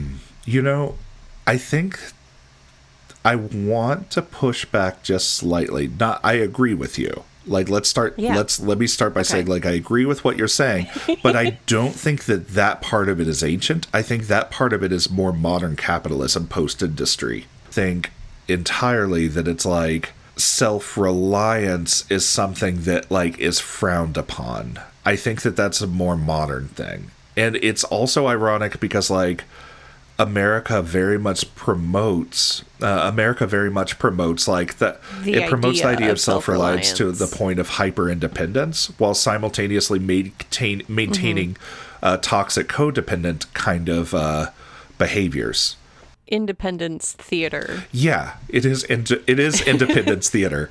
I think that that's kind of like a more recent thing, a little bit in some ways. Well, and something else that I know I thought about a lot was kind of the connection between, to some extent, like witchcraft and also things like traditional medicine, especially in like Chinese cultures and things like that, where you have these people who've been performing these tasks, healing people, providing medicine, things like that for hundreds of years or whatever. They've got their well-established traditions. And then you have people coming in and saying, like, no, this isn't science. This is fake. This is magic. This is silly.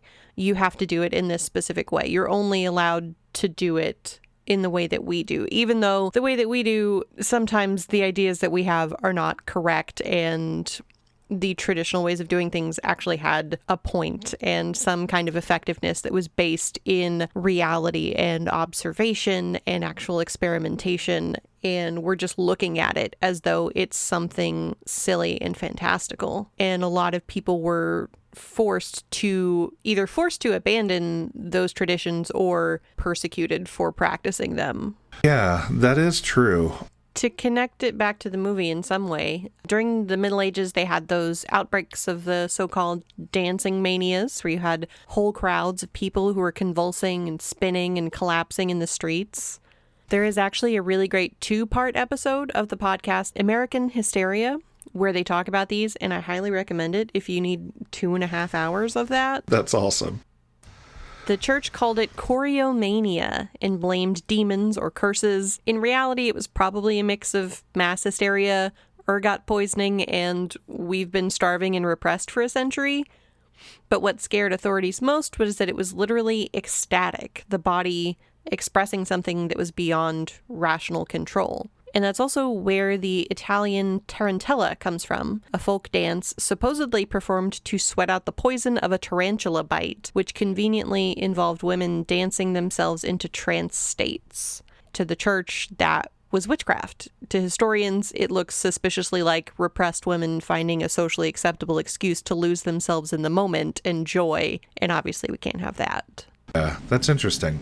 With dance and the occult, to kind of like go back to what you were, I think, kind of like steering towards and such, and I sort of derailed a little bit, so my apologies. It happens. It does happen. It is definitely the case that, like, the body is expressive. And as I kind of mentioned earlier, with dance, it's possible to enter into altered states of consciousness. And if you look at, like, so each kind of magical tradition in Western esotericism has something to say that is of value.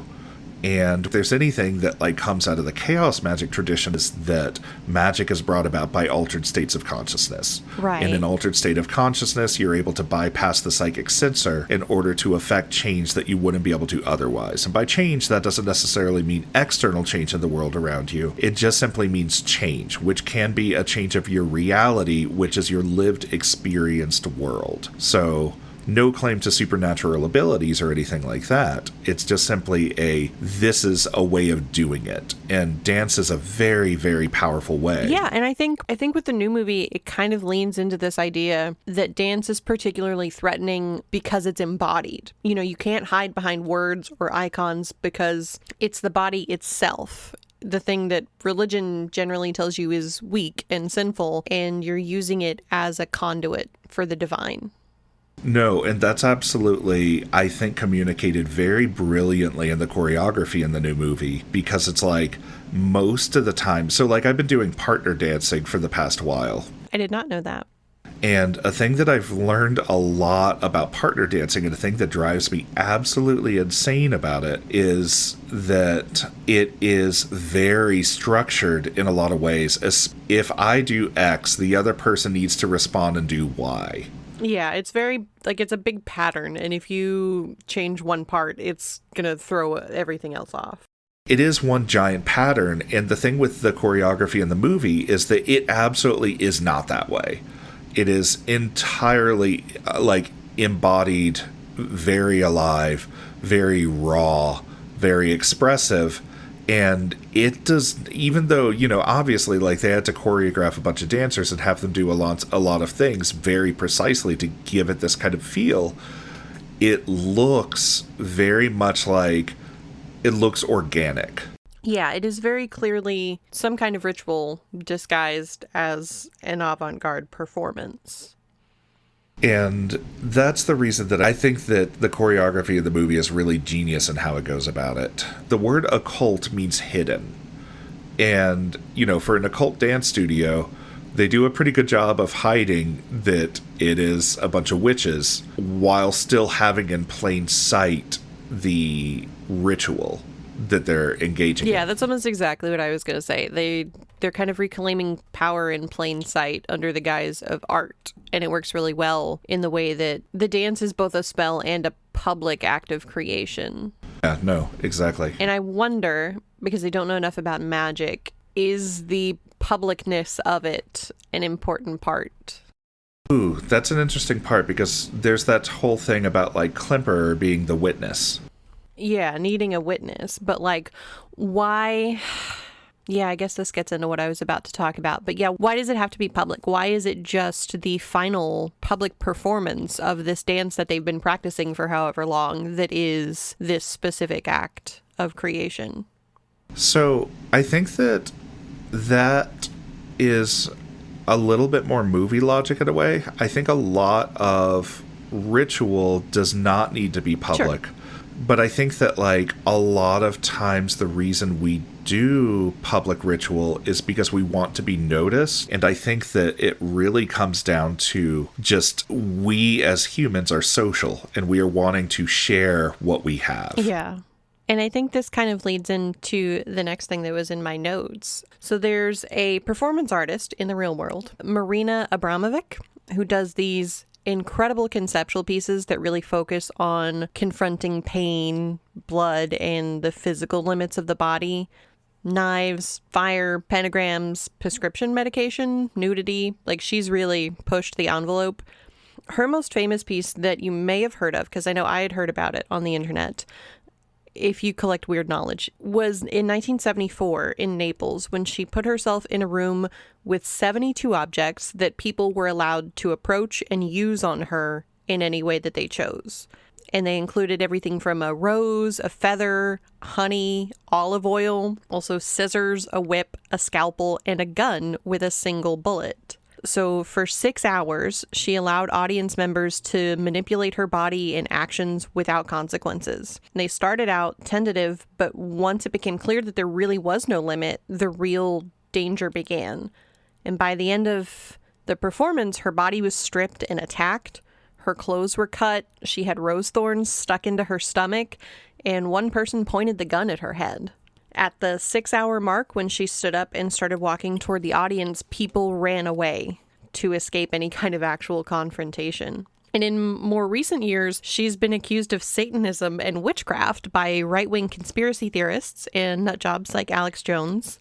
And I was able to find in 2013 where she did a Reddit AMA where someone asked about occult in contemporary art. And she said something that I wanted to see if you would read for us. So let me Everything depends on which context you were doing what you were doing. If you were doing the occult magic in the context of art or in a gallery, then it is the art. If you were doing it in a different context, spiritual circles, or private hour, or on TV shows, it is not art. The intention, the context for what is made, and where it is made defines what is art or not. And that reminded me of something in the context of Judaism, where there are specific blessings that you'll give before meals or during holidays. But if you're doing it for a performance, like if you're acting in a movie or a TV show, you're not supposed to use the actual blessing because that's considered improper. You're not to use the name of God in that way. So they have actual designated fake versions of those rituals that you're permitted to use for that purpose. There's that same recognition that if you're doing it for the art, that it's not supposed to be and should not be the act itself. There is that distinction. And I like that as a way, because like, what does that say about this ritual, this dance? Was it art? Was it a performance? Magic and art. You talked about it earlier and you pointed out in a very smart way that they're both about the creative expression of the universe.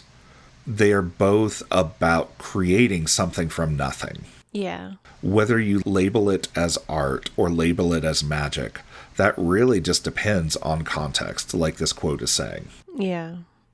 And like I've heard it said that, you know, physical art is how we decorate space and music is how we decorate time. So would you say that with magic, what is it that we're trying to decorate? I think magic and art are honestly synonymous. Yeah. I think there is no difference in a lot of ways. The only thing is, if you treat it as art in the visual art, physical art kind of sense, if art decorates space and music decorates time, magic decorates consciousness. Okay, I like that. Let me give a ceremonial magic example. Let's say I'm doing lesser ritual of the pentagram.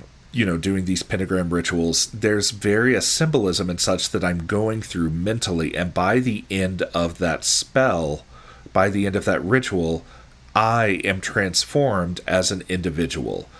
However minutely, but like I have rearranged my consciousness. I have rearranged my perception. I have rearranged a lot of things internally and engaged in a kind of internal alchemy. Essentially, I become more in alignment with whom I'm wanting to be, which is best expressed through my rendition of that ritual. And I guess in that way, to connect to what you had said earlier, that like altered states of consciousness are a way of decorating your consciousness. Yeah, exactly. I like that. Well, now I just want to do magic and also acid. Yeah, bet. Let's do it. Yeah, next time I'm in Dallas, we should do something. It'd be rad. Definitely. So, okay, let me actually go way back. So Klimper with bearing witness. Yes. So I think that like there's two things that are really kind of interesting here. So Klimper gets brought down and he's told, you are going to bear witness to this thing. You know, it's way more grave and serious than I just made it sound, but that's not the point. Like he, you know, he's lying on the ground, like beaten up, kinda. He's having a bad time. But what he's brought to witness is not Mother Superiorum showing up and exploding heads. Yeah, that was not the intention to begin with. No, he was brought there to see a vote. Like, see a vote come to fruition. Yeah. So it actually was almost less about ritual. It was less about anything dealing with magic. I mean, you know, Susie was going to be sacrificed. Her body was going to get taken over by Helena Marcos. But that didn't happen. She just became Mother Superiorum and exploded heads. Yeah. And so he bore witness to something entirely different. The thing that I think is really kind of interesting is experientially part of why we got confused about like what is he bearing witness to? He's bearing witness to magic. It's like, no, he's bearing witness to bureaucracy basically. But like we conflate it with magic because like that's the memorable part of that scene. That's what like, ended up happening. Suspiriorum shows up. Yeah, anyway. I don't know. What do you think? What do you think of that? I'm curious your thoughts about, like, they brought him there to just bear witness to bureaucracy. I like that because, I mean, that was something I talked about earlier is the witches in this movie function less in a horror context than they do as just, like, middle management. And that's horrifying in its own way. Yes. So yeah, they brought him here to witness a vote and like a transfer of power, pretty much, and not necessarily a violent exploding of a bunch of heads. Because it's bureaucracy, because it's the need to be seen as the new top dog. That's why they wanted a witness. Yeah, is it about just having somebody there as an outsider, an impartial member to be like, yeah, they're doing this correctly? It seems it's really funny because now that I think about it, I'm like, that would seem very German they're to me. voting. They're engaging in democracy. Yeah, it was absolutely about a vote. It was about bearing witness to bureaucracy. I think there's an interesting aspect of the horror in the movie that comes from a loss of bodily autonomy in service of something higher. We don't know how much of Susie is still Susie and when that started or how deep it's gone. This is very true. I think it's a good question to ask, like, what does it mean to surrender your body to art, to religion, to love, whatever, and what do you lose when you do? Well, I mean, I don't think the self exists, so I don't think you lose anything in the first place. I think you just sort of transform with it, but that's fine. Sure. But yeah, I get where you're coming from.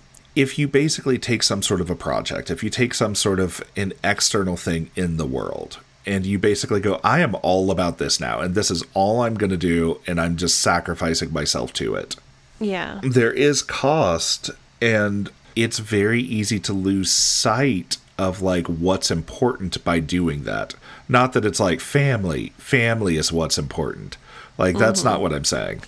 Never. I'm saying, my traumatized self. But what I'm saying though is that when you sacrifice yourself to the self that's being sacrificed is basically like your potential for being anything else. There's this thing that I heard recently and it's kind of stuck with me. If you say no to something, you were saying no to just one thing. And you're saying technically maybe to everything else. But if you say yes to something, you were saying no to everything else. It is the biggest no that you can give to the universe. Okay. By saying yes. Because saying no kind of leaves an empty space for something else to fill. Exactly. Whereas if you say yes, there's no more empty space. Right. Okay. So I think that people in a lot of ways are like potentiality. Like we are becoming. We as humans are creatures that are unfolding and becoming anew over and over again. It is a continual process of unfolding into ourselves whom we are becoming. And when we devote ourselves to anything, life, mission, whatever, and we become consumed with it, then ultimately that potentiality of who all else we could become disappears. Yeah. I don't think Susie was ultimately lost. Not that there was a lot of Susie to begin with. Well, I'm just thinking about what you said in the context of when you're establishing kind of who you are as a person in your existence, it's also important to establish who you're not. Exactly. And I think that when it comes to being one person or another, very often we identify ourselves with traits. We identify ourselves with habits, with emotions. We identify ourselves with things that we do in our spare time. Yeah, how do you kind of file down who you are to fit into a box like that? I went to the ER in November very briefly because I thought that like I had something wrong with my chest and I was really worried. I was like, let me check. Oh no, it could be this or that or whatever. They asked me as part of the intake questions when they had a nurse come in and, you know, check my vitals and all that kind of stuff. She was like, what religion are you? Oh God. And they just have to ask for demographic purposes. But I literally cackled. Because I had no idea. Yeah. I had no idea how to answer that. It like my current state of being, it's like I cannot put a label on this. There's this weird irony, and this is kind of a tangent, but I think it's like by giving form to something, you can allow it to be that thing, but it can't be anything else then. I think that when you don't give it a form, but you understand it, it becomes kind of like an electron field. where it sort of has a form, but it's implied more than anything else. And that's kind of where I like living a lot of my personal identity and such, because it's like there are things I strive towards, but I'm not those things all the time. Sure. More and more, it's just like, can I get my electron field self to conform better and better to the general shape of the sort of person that I'm wanting to become?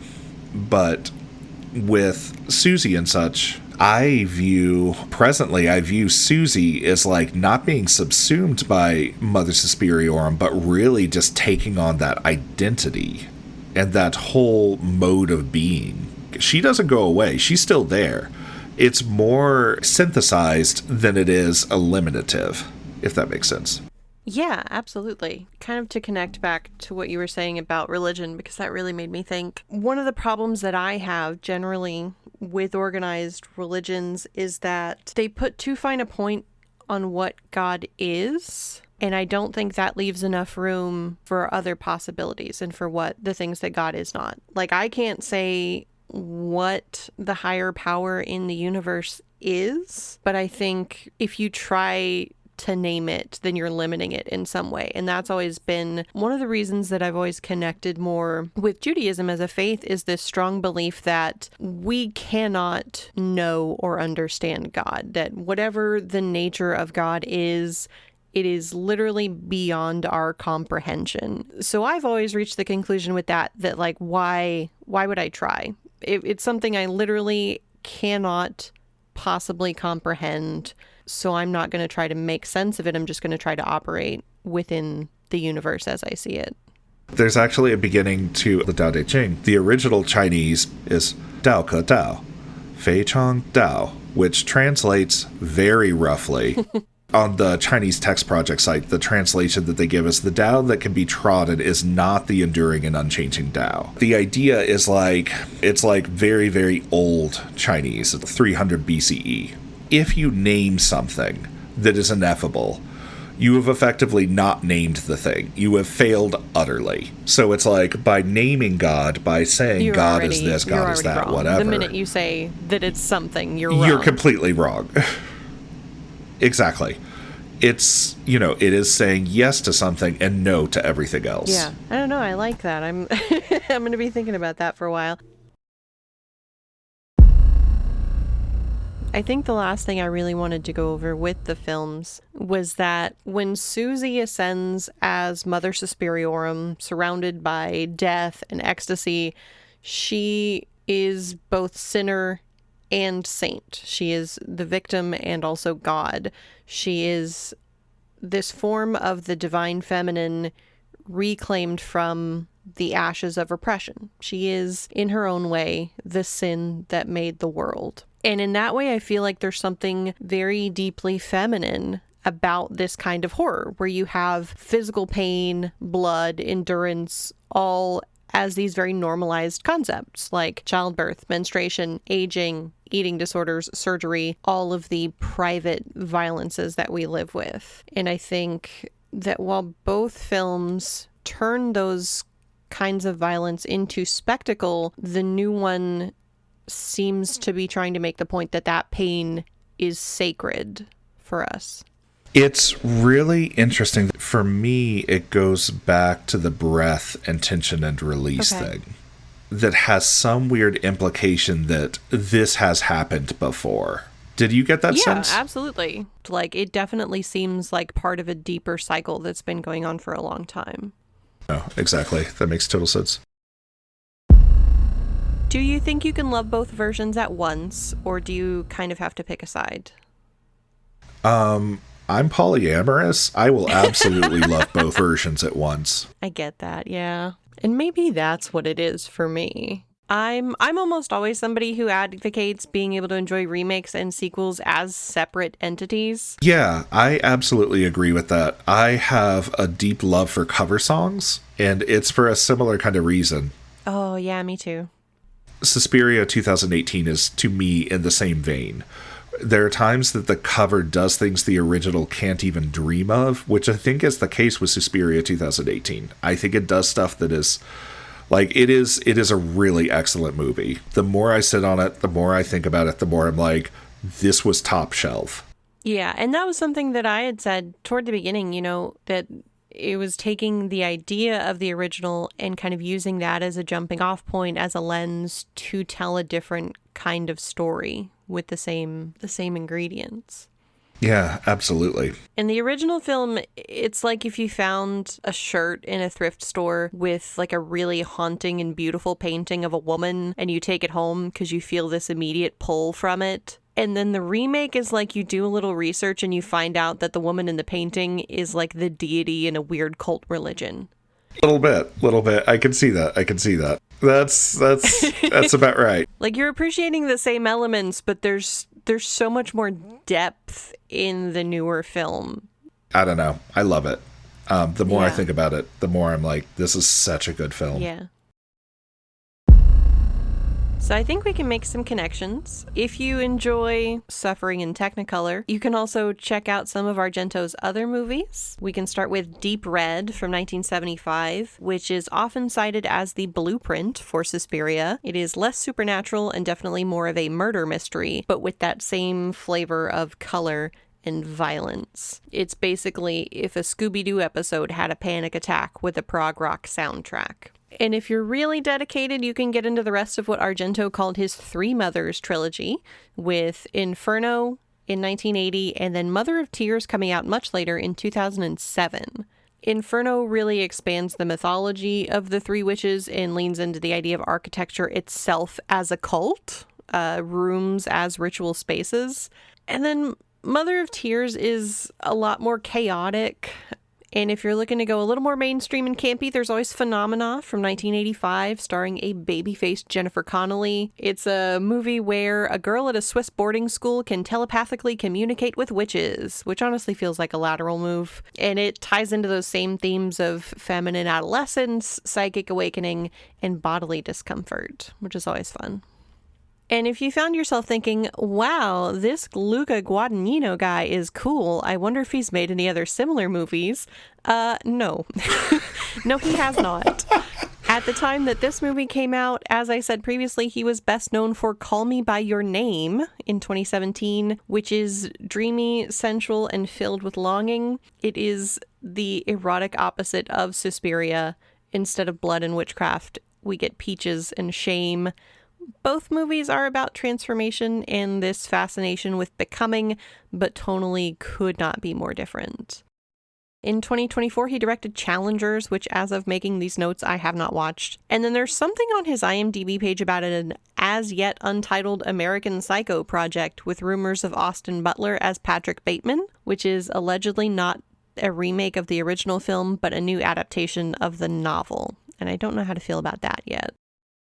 And if you want to widen your scope a bit, these movies definitely have a lot of threads that you can follow into other movies. Obviously, I feel a lot of connections here with Black Swan. You get beautiful dancing, talent, sinister undertones, surrealism. But there are so many other films that really dig into this idea of kind of feminism coded as horror. You've got The Babadook from 2014 and then Hereditary in 2018, which both explore the idea of motherhood as destruction.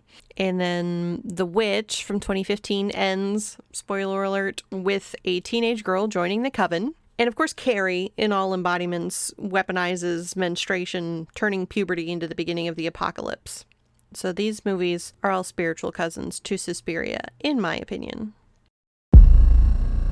So if we want to talk about cinematic discomfort as a concept, these two movies are a perfect double feature because they challenge you in opposite emotional directions. Argento's is about feeling too much, color, sound, and motion all at once. Guadagnino's is about feeling too deeply, grief, guilt, and power intermingled. So which one you prefer or which is more disturbing for you really comes down to what makes you more uncomfortable. The bad acid trip where everything was terrifying, nonsensical, and gorgeous, or the post-trip come down where you have to sit with the realization that maybe the hallucination was a better place than your reality.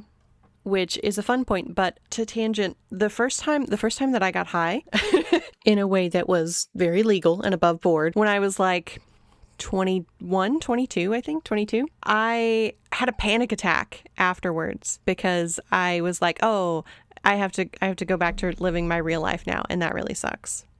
Valid. Yeah. Luckily, I did not become a drug addict after that, but I feel like that's probably how it happens for a lot of people. They get high and it's great, and then they come down and they're like, fuck, this kind of sucks. Yeah, chasing that dopamine and stuff.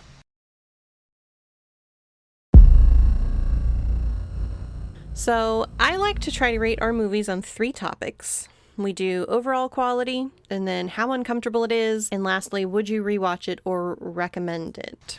So what would you say for overall quality for each one? The old Suspiria, I would probably give like a 6 or a 7. Okay. I thought that it was... Ratings are nuanced in the same way that IQ is really nuanced. Yeah, absolutely.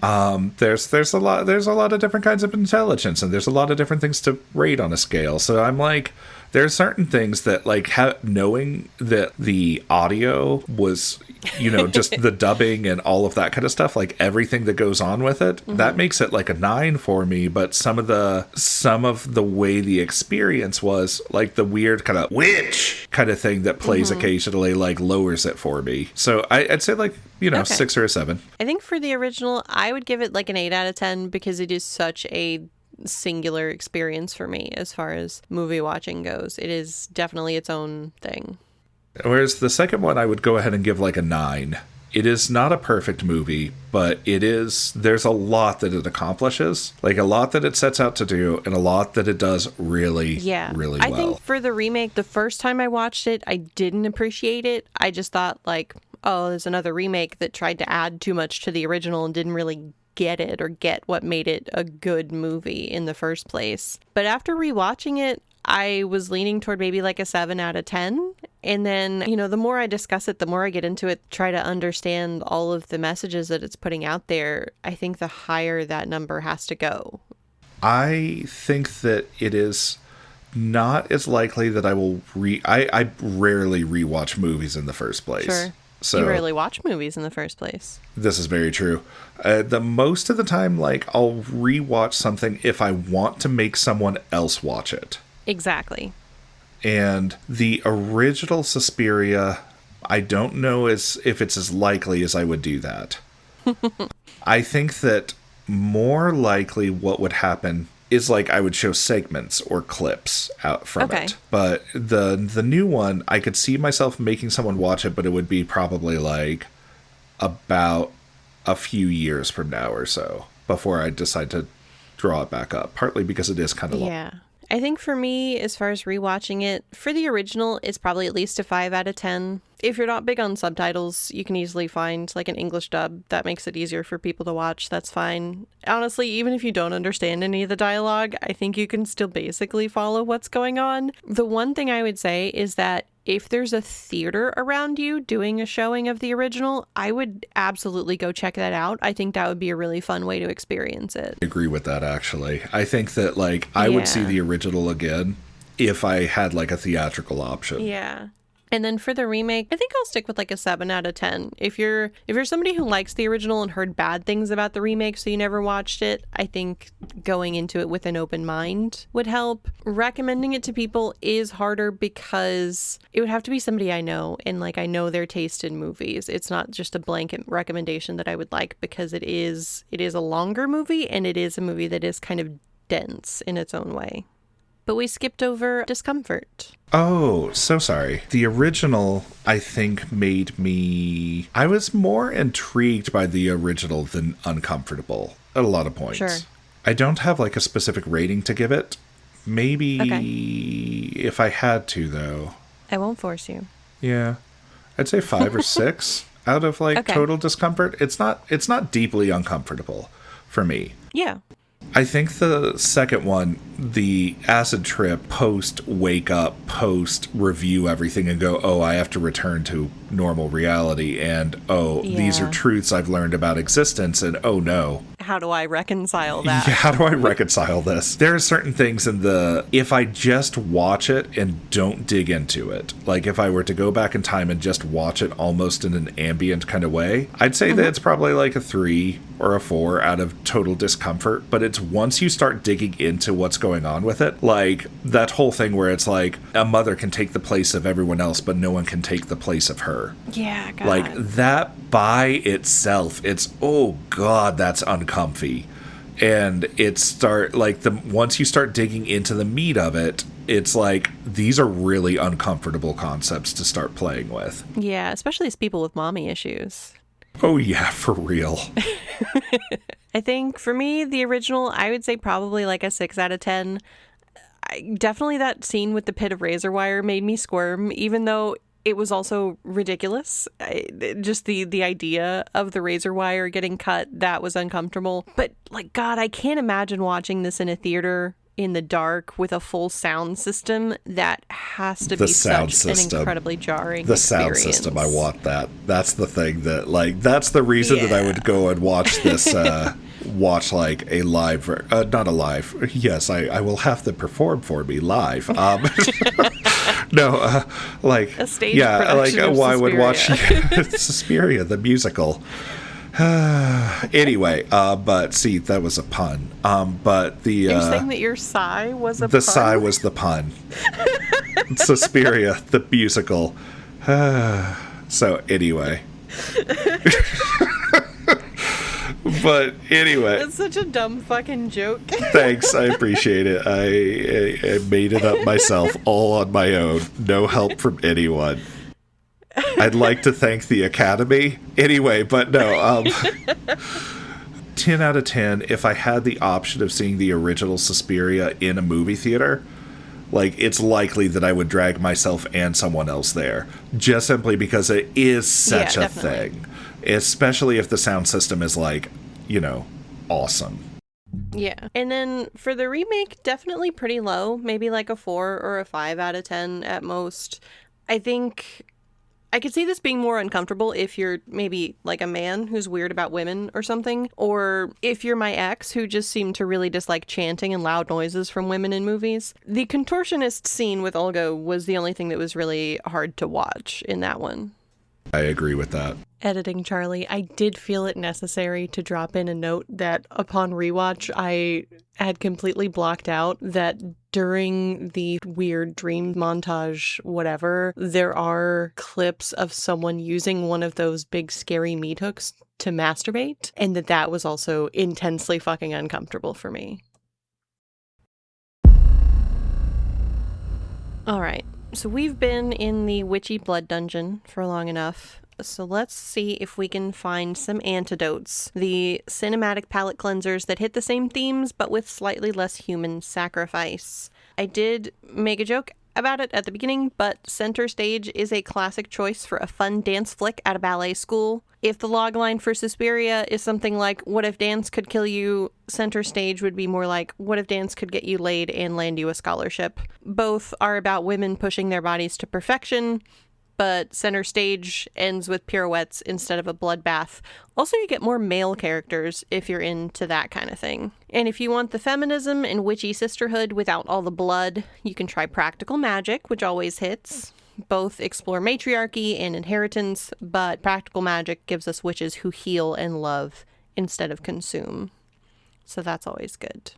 Do you have any other ideas? I know you don't have an encyclopedic knowledge of movies. Yeah, no, I definitely do not. This is not an area that I can assist with. Well, then we get to do the fun part.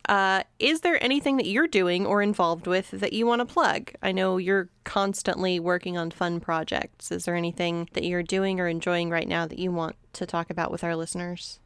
There are two things that I think would be worth plugging. One is, if you take a look at my personal site, which is lorselk.com, LORSELQ.com, you can find all sorts of projects that I'm up to, all sorts of things that creative endeavors, and, you know, it's got writing, it's got music, it's got cool programming stuff, it's got occult things, it covers the spread. And speaking of occult things, the other thing that I have going on is I've been working on a magic journaling app called WriteWell. It's not available just yet, but if you go to writewell.app, rightwell.app. You can take a look and see what it does. RITE. Yeah, so sorry. It is RITEWELL.app, and that'll give you a preview of what it looks like and what all it entails. It is the one time that I feel that scope creep is a good thing with all the different things that it is able to do. And I'm really hoping that it will help practitioners pretty broadly. Okay. Cool. Well, yeah, we can definitely encourage people to check those out. I'll put some links to stuff in the show notes for that purpose as well. And is there anything non-personal, anything that you've been enjoying reading, listening to, watching that you want to recommend to people? I will mention there is a thing that I've been reading lately that is a lot of fun. I think it's really wonderful. It's called Unsong. It's by, I think, Scott Alexander. It's online. It's free. It's a book. It is an alternate history piece that is absolutely in love with Kabbalah and a little bit of computer programming stuff. The premise of the book is, so it's the late 1960s and early 1970s. Apollo 8 is flying to exit the Earth's orbit. Apollo 8 hits the firmament, and it cracks through the glass ceiling, shielding the Earth from God's light, which floods down and animates all the names of God, which, if you know anything about Kabbalah, everything is a name of God. And as all the names of God are animated, corporations go, what if we copyright these? And it is absolutely hysterical. It is a fun read. I definitely would recommend this. It's free. There's PDFs of it floating around too if you want to put it on some kind of e-reader or whatever. So give it a go. Well, thank you so much for coming to join us here for this episode. I have absolutely no idea how long this episode is going to be. I fear for you. I can tell you we've got a good 6 hours of audio right now recorded. We have an insane amount of audio. So definitely a lot to choose from. No idea how I'm going to cut this down, but always happy to talk with you. I had a lot of fun. I had a lot of good conversation. I learned some new things and had some new ideas. And hopefully we can have you back here soon. Thank you for joining us for this super special episode of Cinematic Discomfort. 2 wildly different takes on womanhood, art, power, and what to do with all those buckets of fake blood you've got lying around. If you made it through to the end, then take a bow, wipe the blood off your shoes, and remember that art doesn't have to be comfortable to be meaningful. I want to thank my guest Forrest for joining me today, and thank you for listening to Cinematic Discomfort, where we take disturbing films and use them as mirrors to check that the monsters on screen aren't behind us or inside us. If you've got more thoughts about today's films that you want to share with us, or you want to talk about the ways that feminism and the occult have affected your life, please reach out to us on social media. We're on Instagram as @CinematicDiscomfortPod, and you can find me directly at Charlie Danny Perry. That's Charlie with an I-E, Danny with an I, and Perry with a Y. If you want to correct my pronunciation of Italian words, please reach out to my husband, Kevin Fornari. And if you want more conversations about films that disturb, unsettle, and stay with us long after the credits roll, make sure to subscribe. If you'd like to support the show, the best way to do that is to share it with a weird friend. You can also rate us on Apple Podcasts, Spotify, or wherever you're listening, and leave us a review. Until next time, keep your wits about you, keep your heart open, and keep asking the hard questions, because that's where the good stories live. No, we want the dick. Don't we all? Suspiria.